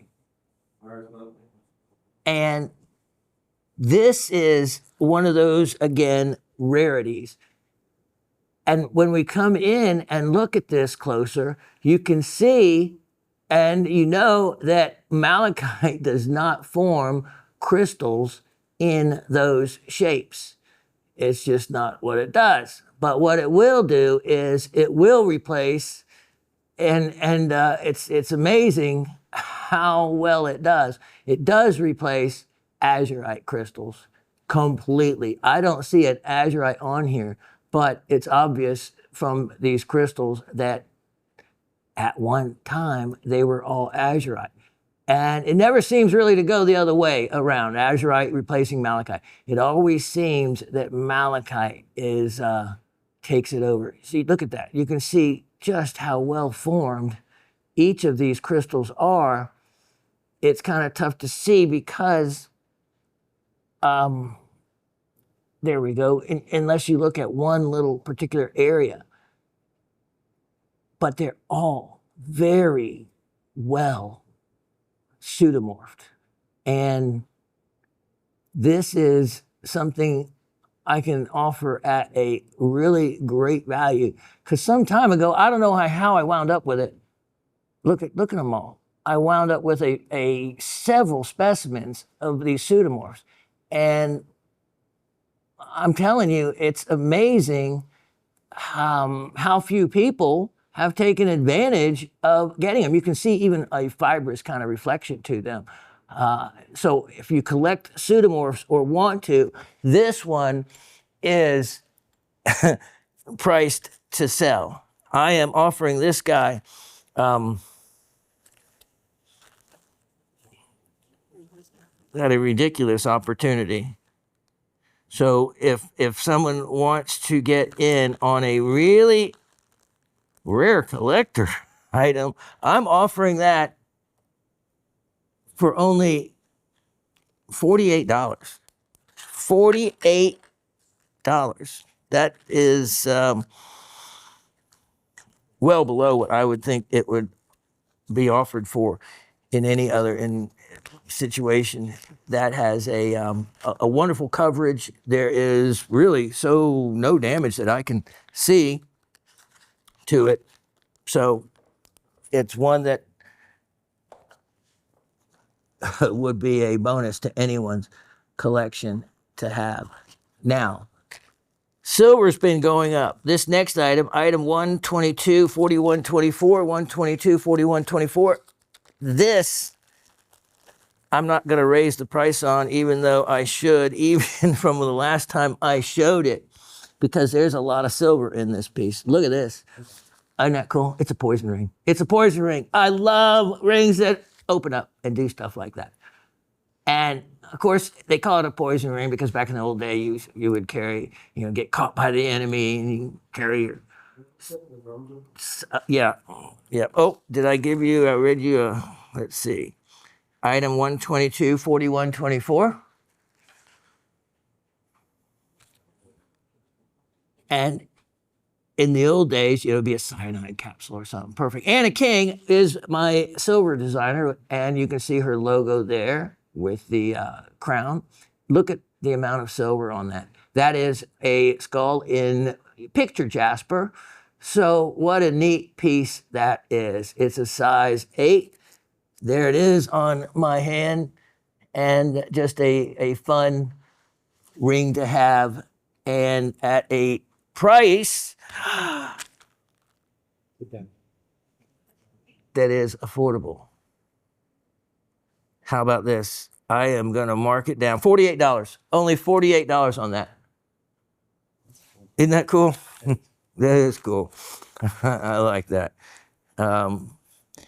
Kim collects poison rings. So that's a neat one to have. All right, now, so many different choices, so little time to choose. Next, let's look at item 124, 48, 25. Since we are doing some sale pricing, let's get to it. My time is going to run out, as it always does. Look at this guy, and let me clean this before Asa fusses at me, rightfully so. Look at this. Look at these opals. Now, these are opal doublets, okay? So that means that they are two parts. The way I like to do opal doublets is to have opal on a natural background. So either have opal on opal potch or opal on what would be the Boulder opal ironstone matrix, and that's what you see here. And you have to be careful to make sure you can spot a doublet versus a solid piece, because solids can have straight lines of color similar to a doublet, but you just look along the edge, and if you see just a really straight line all the way across, then it will be a doublet like you see right here. So this is a perfect example when you see that really straight line between the opal and the background. Look at this one though. This is really unusual. This has two completely different plays of color in the same stone. So I really like that. This is that one, you know, look at how thick the layer is. That one would be one that could fool someone into thinking that that is not a doublet and a solid. As a matter of fact, unfortunately, many opal shops in Australia, because I've been in them and am quite familiar with how they operate, will bezel set these. And once the bezel goes around that very edge, it's impossible to tell whether they are selling you a solid opal or a doublet. Because if you can't see that edge, all you see is the back, and you can't tell from the back about what you're buying.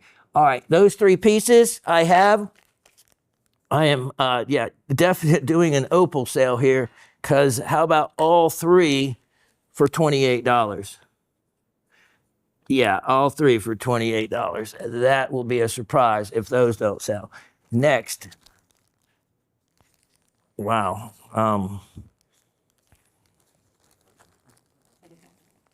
Let's look at this. Oh, yes. Item 1230824. 1230824. Now, I am going to show you this again, one of my faves, because it is my birthstone. And so take a look. Take a look. Since we were talking about demantoid garnet, here we go. This is demantoid garnet, and this is the Madagascan demantoid garnet.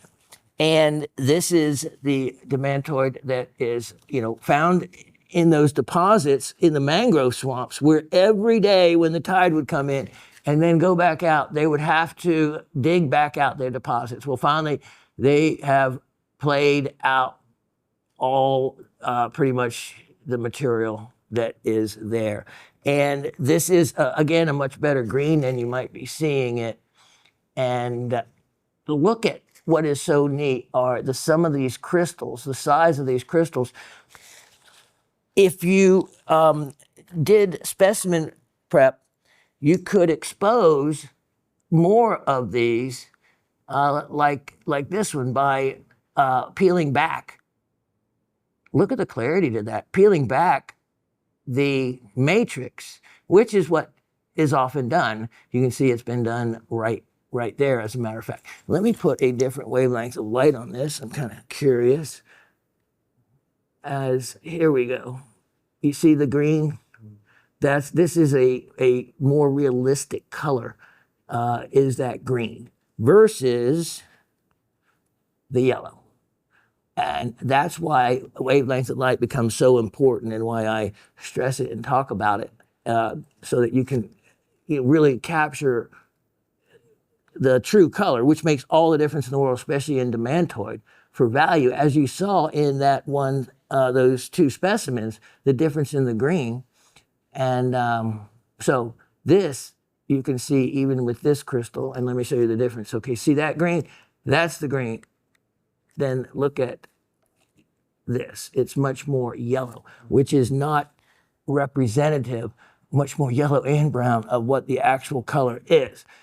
This is much more so in all of them.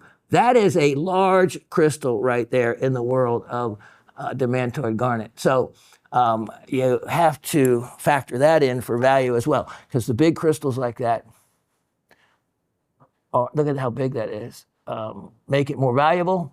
Plus, there's more additional clarity if you were to cut them, and who knows what else is inside that rock? Only that rock knows. Beautiful, beautiful specimen. I have this priced to sell, because these, you put them up in auction, and they it's amazing how high of a price they are bid up to. I am marking this down. Someone needs to take advantage of it, because it's not going to be anything less than what I'm getting ready to tell you. I'm going to offer it for one show only, $188. $188 in today's show only. So I either will keep it after that, or it will go back to a higher price. Okay, now I want to get in. Oh yeah, let me show you this. Item 1240925. 1240925. And this is, again, something that you may only see one like it in your lifetime, and this might be it right here. Take a look at this. From Argentina, boom, look at that. Now, you might say, oh, that just looks like any other rhodochrosite piece I've seen. Well, maybe, but if you look a little closer, it has something far beyond what is normal in a nodule of rhodochrosite. Let me catch the light, and look at that. You have a golden band of pyrite right there, and another golden band of pyrite right there. You can see the additional bands, which can be anything from calcite, the darker ones could be siderite, another iron carbonate, or the lighter colors could be more of a calcite than manganese carbonate. So you have a combination. Pyrite, we know, is an iron sulfide. So what a unusual, strange geologic formation and path this had to take to have your rhodochrosite and then your alternating bands of pyrite. And let's see, gravity probably having something to do with it.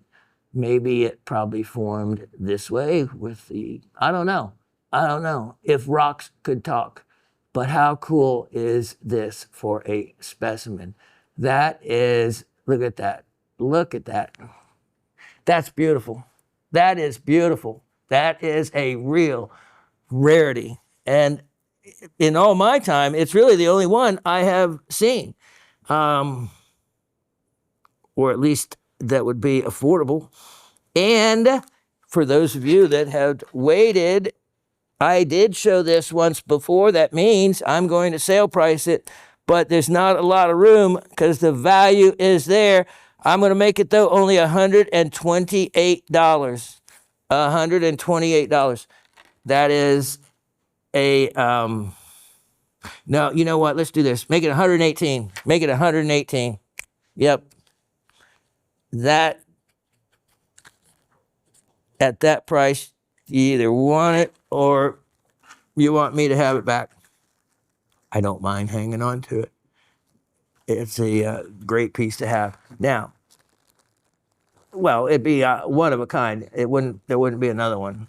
I mean, you know, you could look at many, many, many other collections, and no one would have anything quite like that one. I'm trying to clean up a little bit as I go so I can see through this mess I have in front of me. But it's a wonderful mess because it is nothing but gems and jewels. It feels like every day I get to open a treasure chest that I play pirate. And it is, when you have a passion for these things, every day is a treasure chest. Let me show you the next item of my treasure chest, and that is item 1200-824. 1200-824. You're going to get the benefit of this one being a sale priced item. Let's see. Oh, it's got a little stand I see here. So nothing too fancy, but just we'll get it out. We'll put this together because this is one of the most attractive copper minerals that there is. And I can't believe no one has taken advantage of this guy yet. Look at this. Look at that. That is, in the world of copper silicates and copper minerals, dioptase has always been one of, in really all the minerals, one of the most attractive mineral specimens there is. And it has to do with the color, for the same reason I think why things like Savarites are so beautiful. It has to do with some of those beautiful green colors, endomantoid garnet. This is, of course, dioptase, which is a very strong green. If you see a little bit blue-green, it's really all mostly green. Yeah, and Chuck agrees. So it's actually a more pleasing color when you get it in person, and more dynamic color than what you might be seeing. But look at all the little crevices and openings.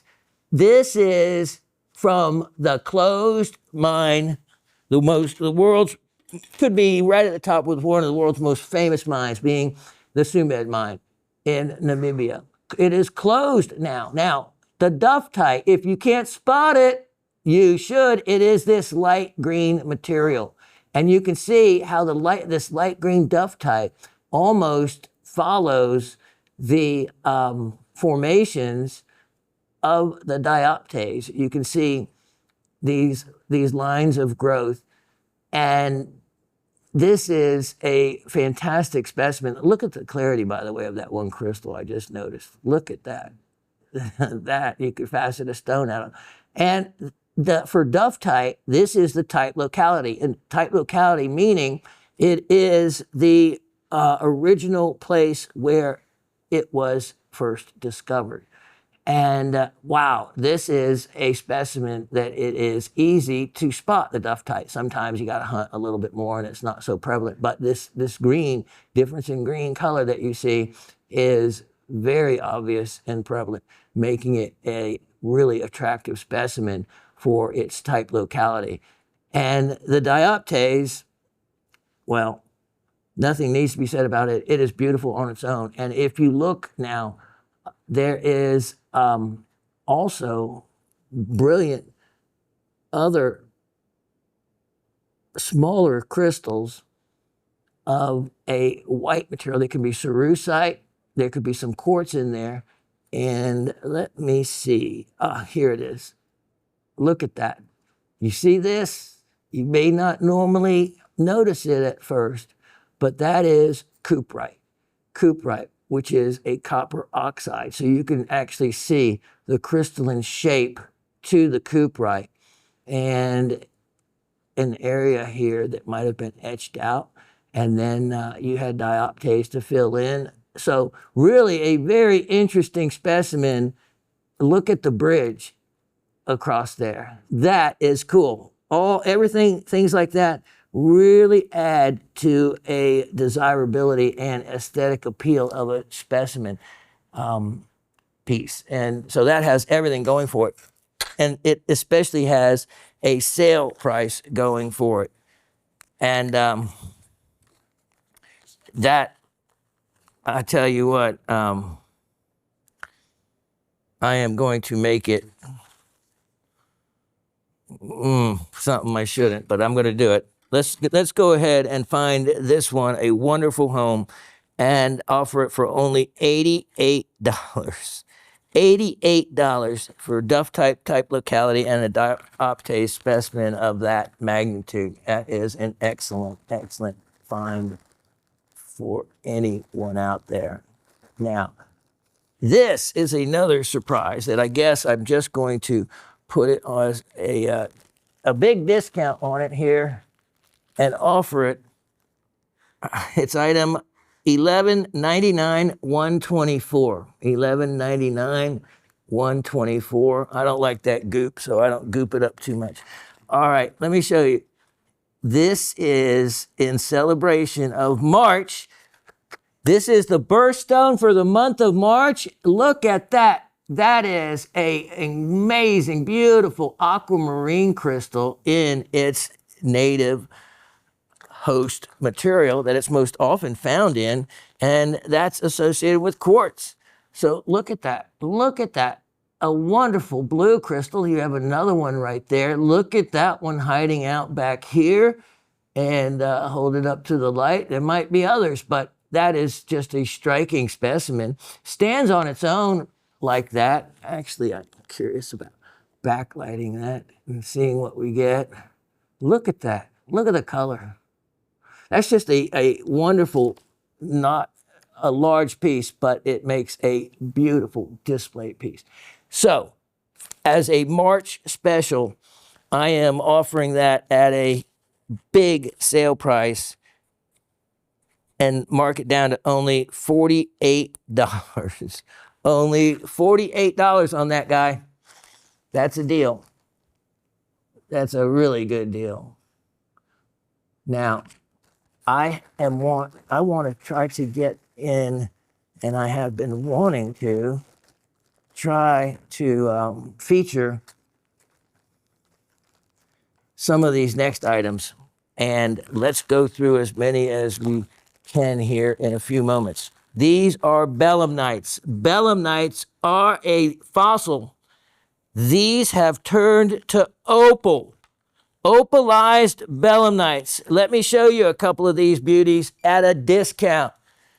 Now, belemnites are like little orthocerises. They're a type of cephalopod, and they would have, this is a perfect one to show you. So you can see they'd be hollow, and this is where look at that one. Their body parts are back in this area, right? And then from this end come out the little tentacles where they grab prey. Now, this is, after they didn't get real big, this is one of the size ones. So then what happens, instead of fossilizing into calcite, look at the color in this, or something else, they opalize. This is a perfect example because it still has the hollowed out body cavity, and you can see, look at the opal silica and the quality with the fire of the greens and the blues in this piece. This is look at that, a beauty. This is a really pretty piece. Look at all those other colors in there like that. Wow. Yeah, that is a showpiece. Oh, yeah. So this one was item 122 6824. 122 6824.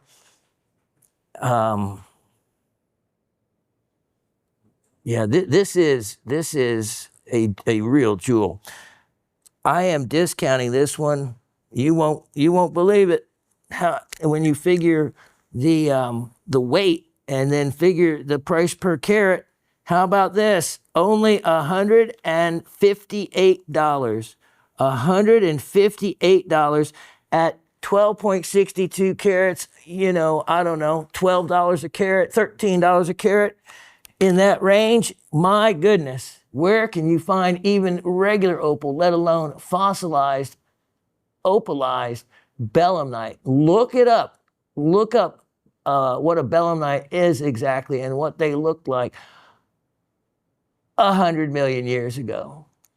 They actually lived in a range, as you can see, up to 235 million years ago at 66. Why do you see so many things end at 66 million years old? That is when the giant meteor hit the Earth in the Chicxulub meteor in the Bay of Campeche and part of Mexico, and dinosaur killer. It was the dinosaur killer. Let's take a look at another specimen. Item number 122, 6224. 122, 6224. And let's take a look. We'll put the two side by side for a moment just so you can see the difference in size. So we'll take the larger one away. Wow, that smaller one certainly looks gorgeous. Look at the colors, all that beautiful pinfire, that crystal clarity, and it also has the cavity, you can see, which is a plus, a plus. Look at the quality of the opal in that. Very few people have this kind of quality in these belemnites, and I have had these for a long time, and the only reason why I can offer them for what I'm doing for these here. Wow, on that one, I don't even know. How about this? $128, only $128. And again, that one might be $15 a carat. You know, whether it's 12 a carat, 13, 15 a carat, doesn't really matter. These are so far below the market value of them. Item number 122, 6624. 122, 6624. Trying to get in a price point here for everybody. Look at this one. All of these have incredible, intense color. As you can see, look at that. Look at that.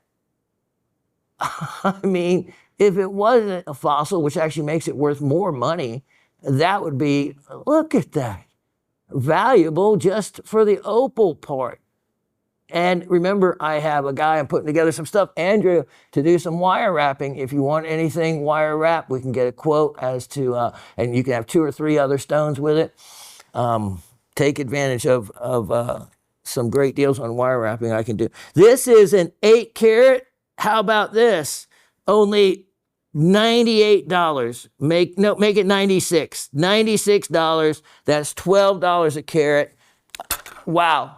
You can't buy regular opal for that. Now, let me feature one more for everybody. Item 122, 6524. 122, 6524. And look at that. Look at the colors in that guy. Wow. Wow. That is amazing. And goodness. Yeah. How about this? It has got to certainly be worth only $48. Only $48 on that.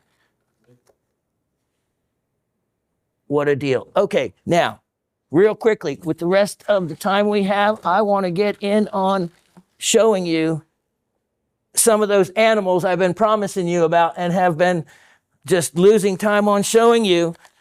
So get ready. We are, let's see here. Let's feature a couple of rose quartz penguins. Item number 1246. Let's do it this way. 1246, 325. 1246, 325. This is a penguin, rose quartz, and it is a really beautiful color in the rose quartz. It is a really strong pink, and I only have 2 of these, and they're $32 a piece. So all of our animals are the same price, $32 a piece. Okay, Next, I have only one of this next one. And let's see here. It is item 12. Sorry about this. It is item 1246125, I hope. Yep. Take a look. I have a rhodonite elephant. I only have one of these, $32. Look at the quality. If you ever wondered, did you get that, need that info? There it is right there. Canadian rhodonite, carved animal, approximately 2 inches, elephant. And this is how you most often see rhodonite. And it'll have like manganese oxides for impurities in them because it is a manganese mineral. And it's only $32. The trunk is up. That is the traditional sign for good luck. Let me show you next item number 1246625. 1246625. This is a tiger eye angel. A tiger eye angel. And it is, look at the quality. Beautiful tiger eye. Beautiful tiger eye. And look at the way they have carved that to especially the face even. That's kind of cool. $32. Only $32 on that one. Now, this next one, this is item 1248125. 1248125. Look at this. A hippopotamus. Tiger eye hippopotamus. If you collect animals, I don't think I have ever seen a hippo before. And this one, $32. Look at that mouth. Wow. But that's about how wide they can open it. You know, they're the most dangerous animal in Africa, is the hippopotamus. They will knock your canoe over, and yeah, I wouldn't go in a river with the hippo. Let's look at item number 1247725. 1247725. A unicorn. A unicorn. Rose quartz unicorn. Only $32 on that guy. Next, I have item 1248225. 1248225. I only have one of this one, which is a rose quartz elephant. Great quality, really a super strong pink color. If you're not seeing it, it is a really good, strong pink. I don't know if you can up or down that any to show that off, but that has a, yeah, there we go, really strong pink. Only $32 on that one. And now, let me see here. I have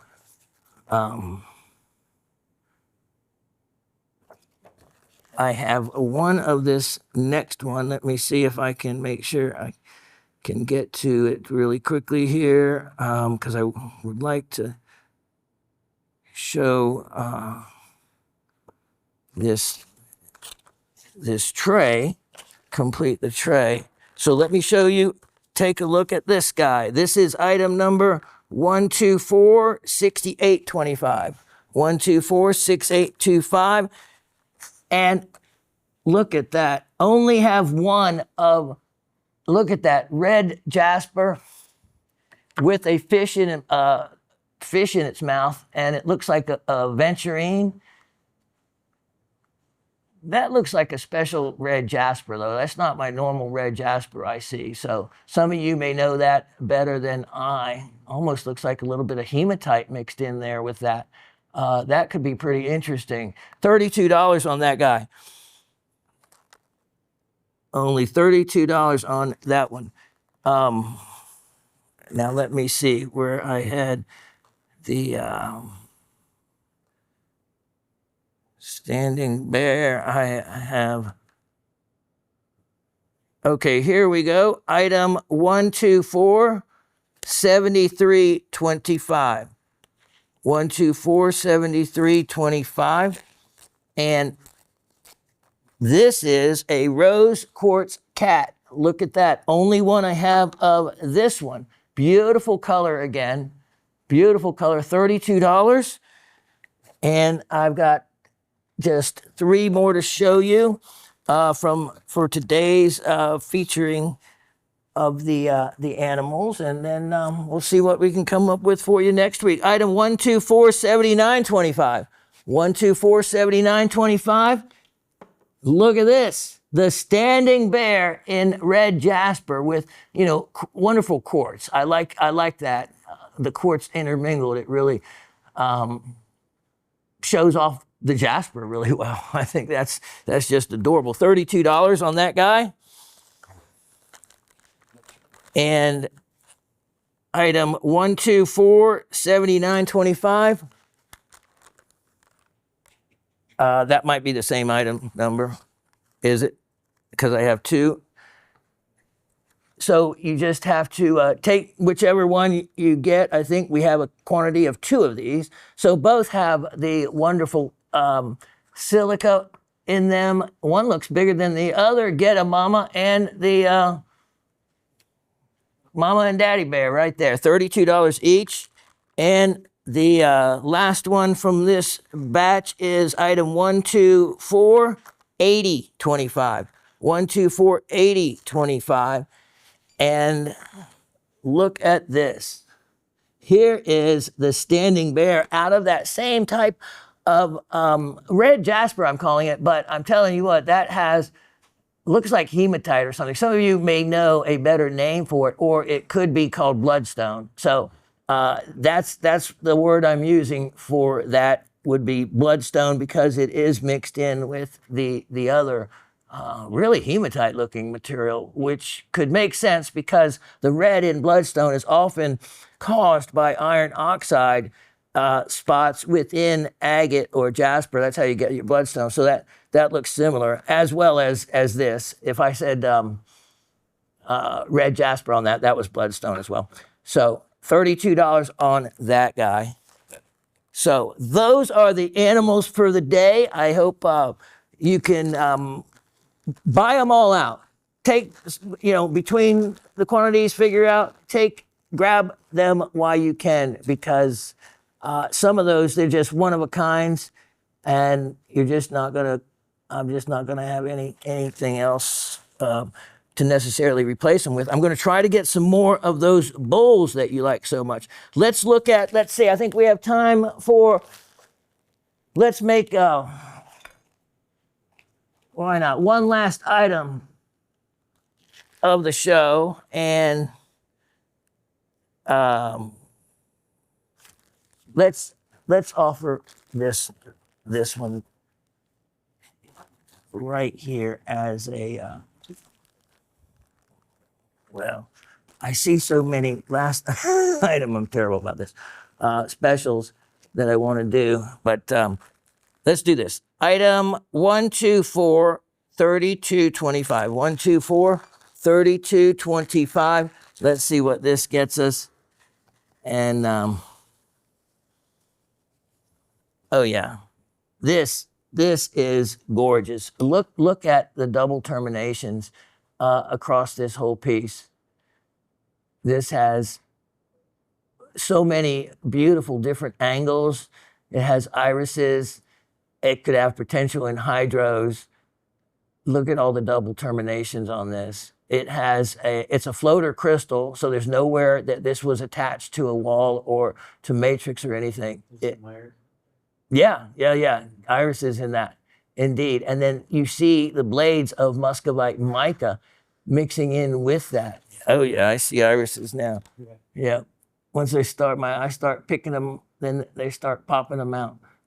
There's another one there. Yeah, they're beautiful. And if I took the time and if I found a anhydro bubble in there, price on this would double or triple.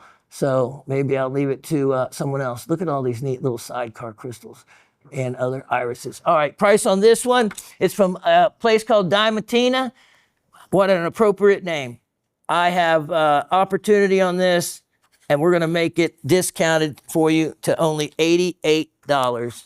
only $88. That is the last item of the show. I will be back with trivia. Okay, so it is that time. We're not going to do a What Am I this week, but you never know. If you guys enjoy, maybe we'll do another one soon. 3 questions for you, and they all have to do something with this show. So listen to the wording of the questions closely, and then to make sure that I don't try to trick you up with semantics. All right, question number 1. What mineral shown? Hey, thanks a lot, Chuck. Yep, thanks. What mineral shown can be described as a copper silicate? So, what mineral shown can be described as a copper silicate, or was described as a copper silicate? Question 2. What was the only I scribbled and rewrote this a couple times, so let me see if I can. What was the only mineral shown and the type mine locality was it from that was discussed? Okay, so I showed a particular mineral, and we talked about type locality and what type locality meant. So what was the name of the mineral that was shown, and where was the type locality of it discussed? Or we discussed the type locality. Where was it from, and what mineral were we referring to? So any one of those ways you want to take the question, it all comes out the same. Name the mineral and the type locality that was discussed during the show. Question number 3. This is an easy one. Name a pseudomorph that was shown and what mineral it is now and what mineral did it replace. So we showed a particular pseudomorph specimen, and not one that was on the turntable from the last What Am I? So what other mineral did we show? What was it beforehand, and what did it turn into? You can word it the same way. Let's see, let's see, replace show and locality. Right. So what was it before? What was it now? And what is the locality of where it is from? Just the country will do. Okay, good luck. Get in on those carved specimens. Those were some of the unusual ones, like the one-of-a-kind hippo, which there's not another one, and like the one tiger eye angel. And then if you missed out and you like those animals, watch the show 2 weeks ago and 3 weeks ago. We featured some others then. A good many of them have been selling, but some of those with larger quantities, they may still be available. So check out those numbers, and as long as you have the number, they can call it in and check on if there's any quantity left. I have one more tray next week of some different items I will feature of the different carved animals if I get a chance. Also, I need to make the run to get them, but if you're interested in one of those domino fossil box sets, I know that there's 3 of them sold just to employees here at Gem Shopping. I had no idea dominoes were so popular. I just thought it was something you flicked over and you made them all fall down. But it's a real game that a lot of people play. And, you know, I feel ignorant that I don't play it. I mean, I love backgammon, and then, of course, chess. I excelled at chess. And then the checkers, Chinese checkers, I like that a lot. Dominoes, yeah. So so many more people play dominoes. It was just really kind of surprising. So I only got 6 more of them. So I know 3 of them are already sold. So if you want in on one, I need to go. I need to pick them up. Need to get them and put your name down for one, or else they will be gone. All right. Let me see. I guess that about covers it for now. I never really want to end, but I have a big mess to clean up. I think the Raven's going to come over and help me do that, and that's a big help. All right. So everyone, just love and be kind to one another.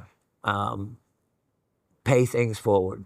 You know, do something kind for someone that you wouldn't normally think about doing it for, and you just never know how something so small, a ripple in a pond, you know, can really spread out and touch a lot of other people's lives. And right now, in all these difficult times, whether it's weather related for difficulties or politically related for difficulties, I certainly live with that a fear every day with my son and his position and his wife, who is a Treasury, is in a probationary period at the Treasury Department. So it can certainly touch all of our lives, what's going on, and just everybody try to be patient with everyone else. And that's about all the wisdom I have there. Other than that, chicken night. That's all I can know that rock is. I am really curious as to what it is. So, Miss Karen, we will take in everybody else's comments during the week after seeing that picture and see what anyone else can come up with. I have to admit, though, Miss Karen, I give you a little more clues and a little more exposure of the rock instead of a blob of chicken to be able to figure out what it is. But nevertheless, I enjoyed the challenge. All of you, have a great week. Take care of each other and love one another. And I so appreciate all of you and all of your support. Even if it's as little as a $32 animal, it helps keep me here, the show here. And yeah, 370 of them so far, plus 9 years of shows in the live show prior to that. And I am proud to still be part of the Gem Shopping Network. So contact me, Shawn oh, it's so simple now, Shawn@gems.com. And that's all you need to know to write your comments, to answer the trivia. Take care, and I can't wait to see you next Monday. Cheers.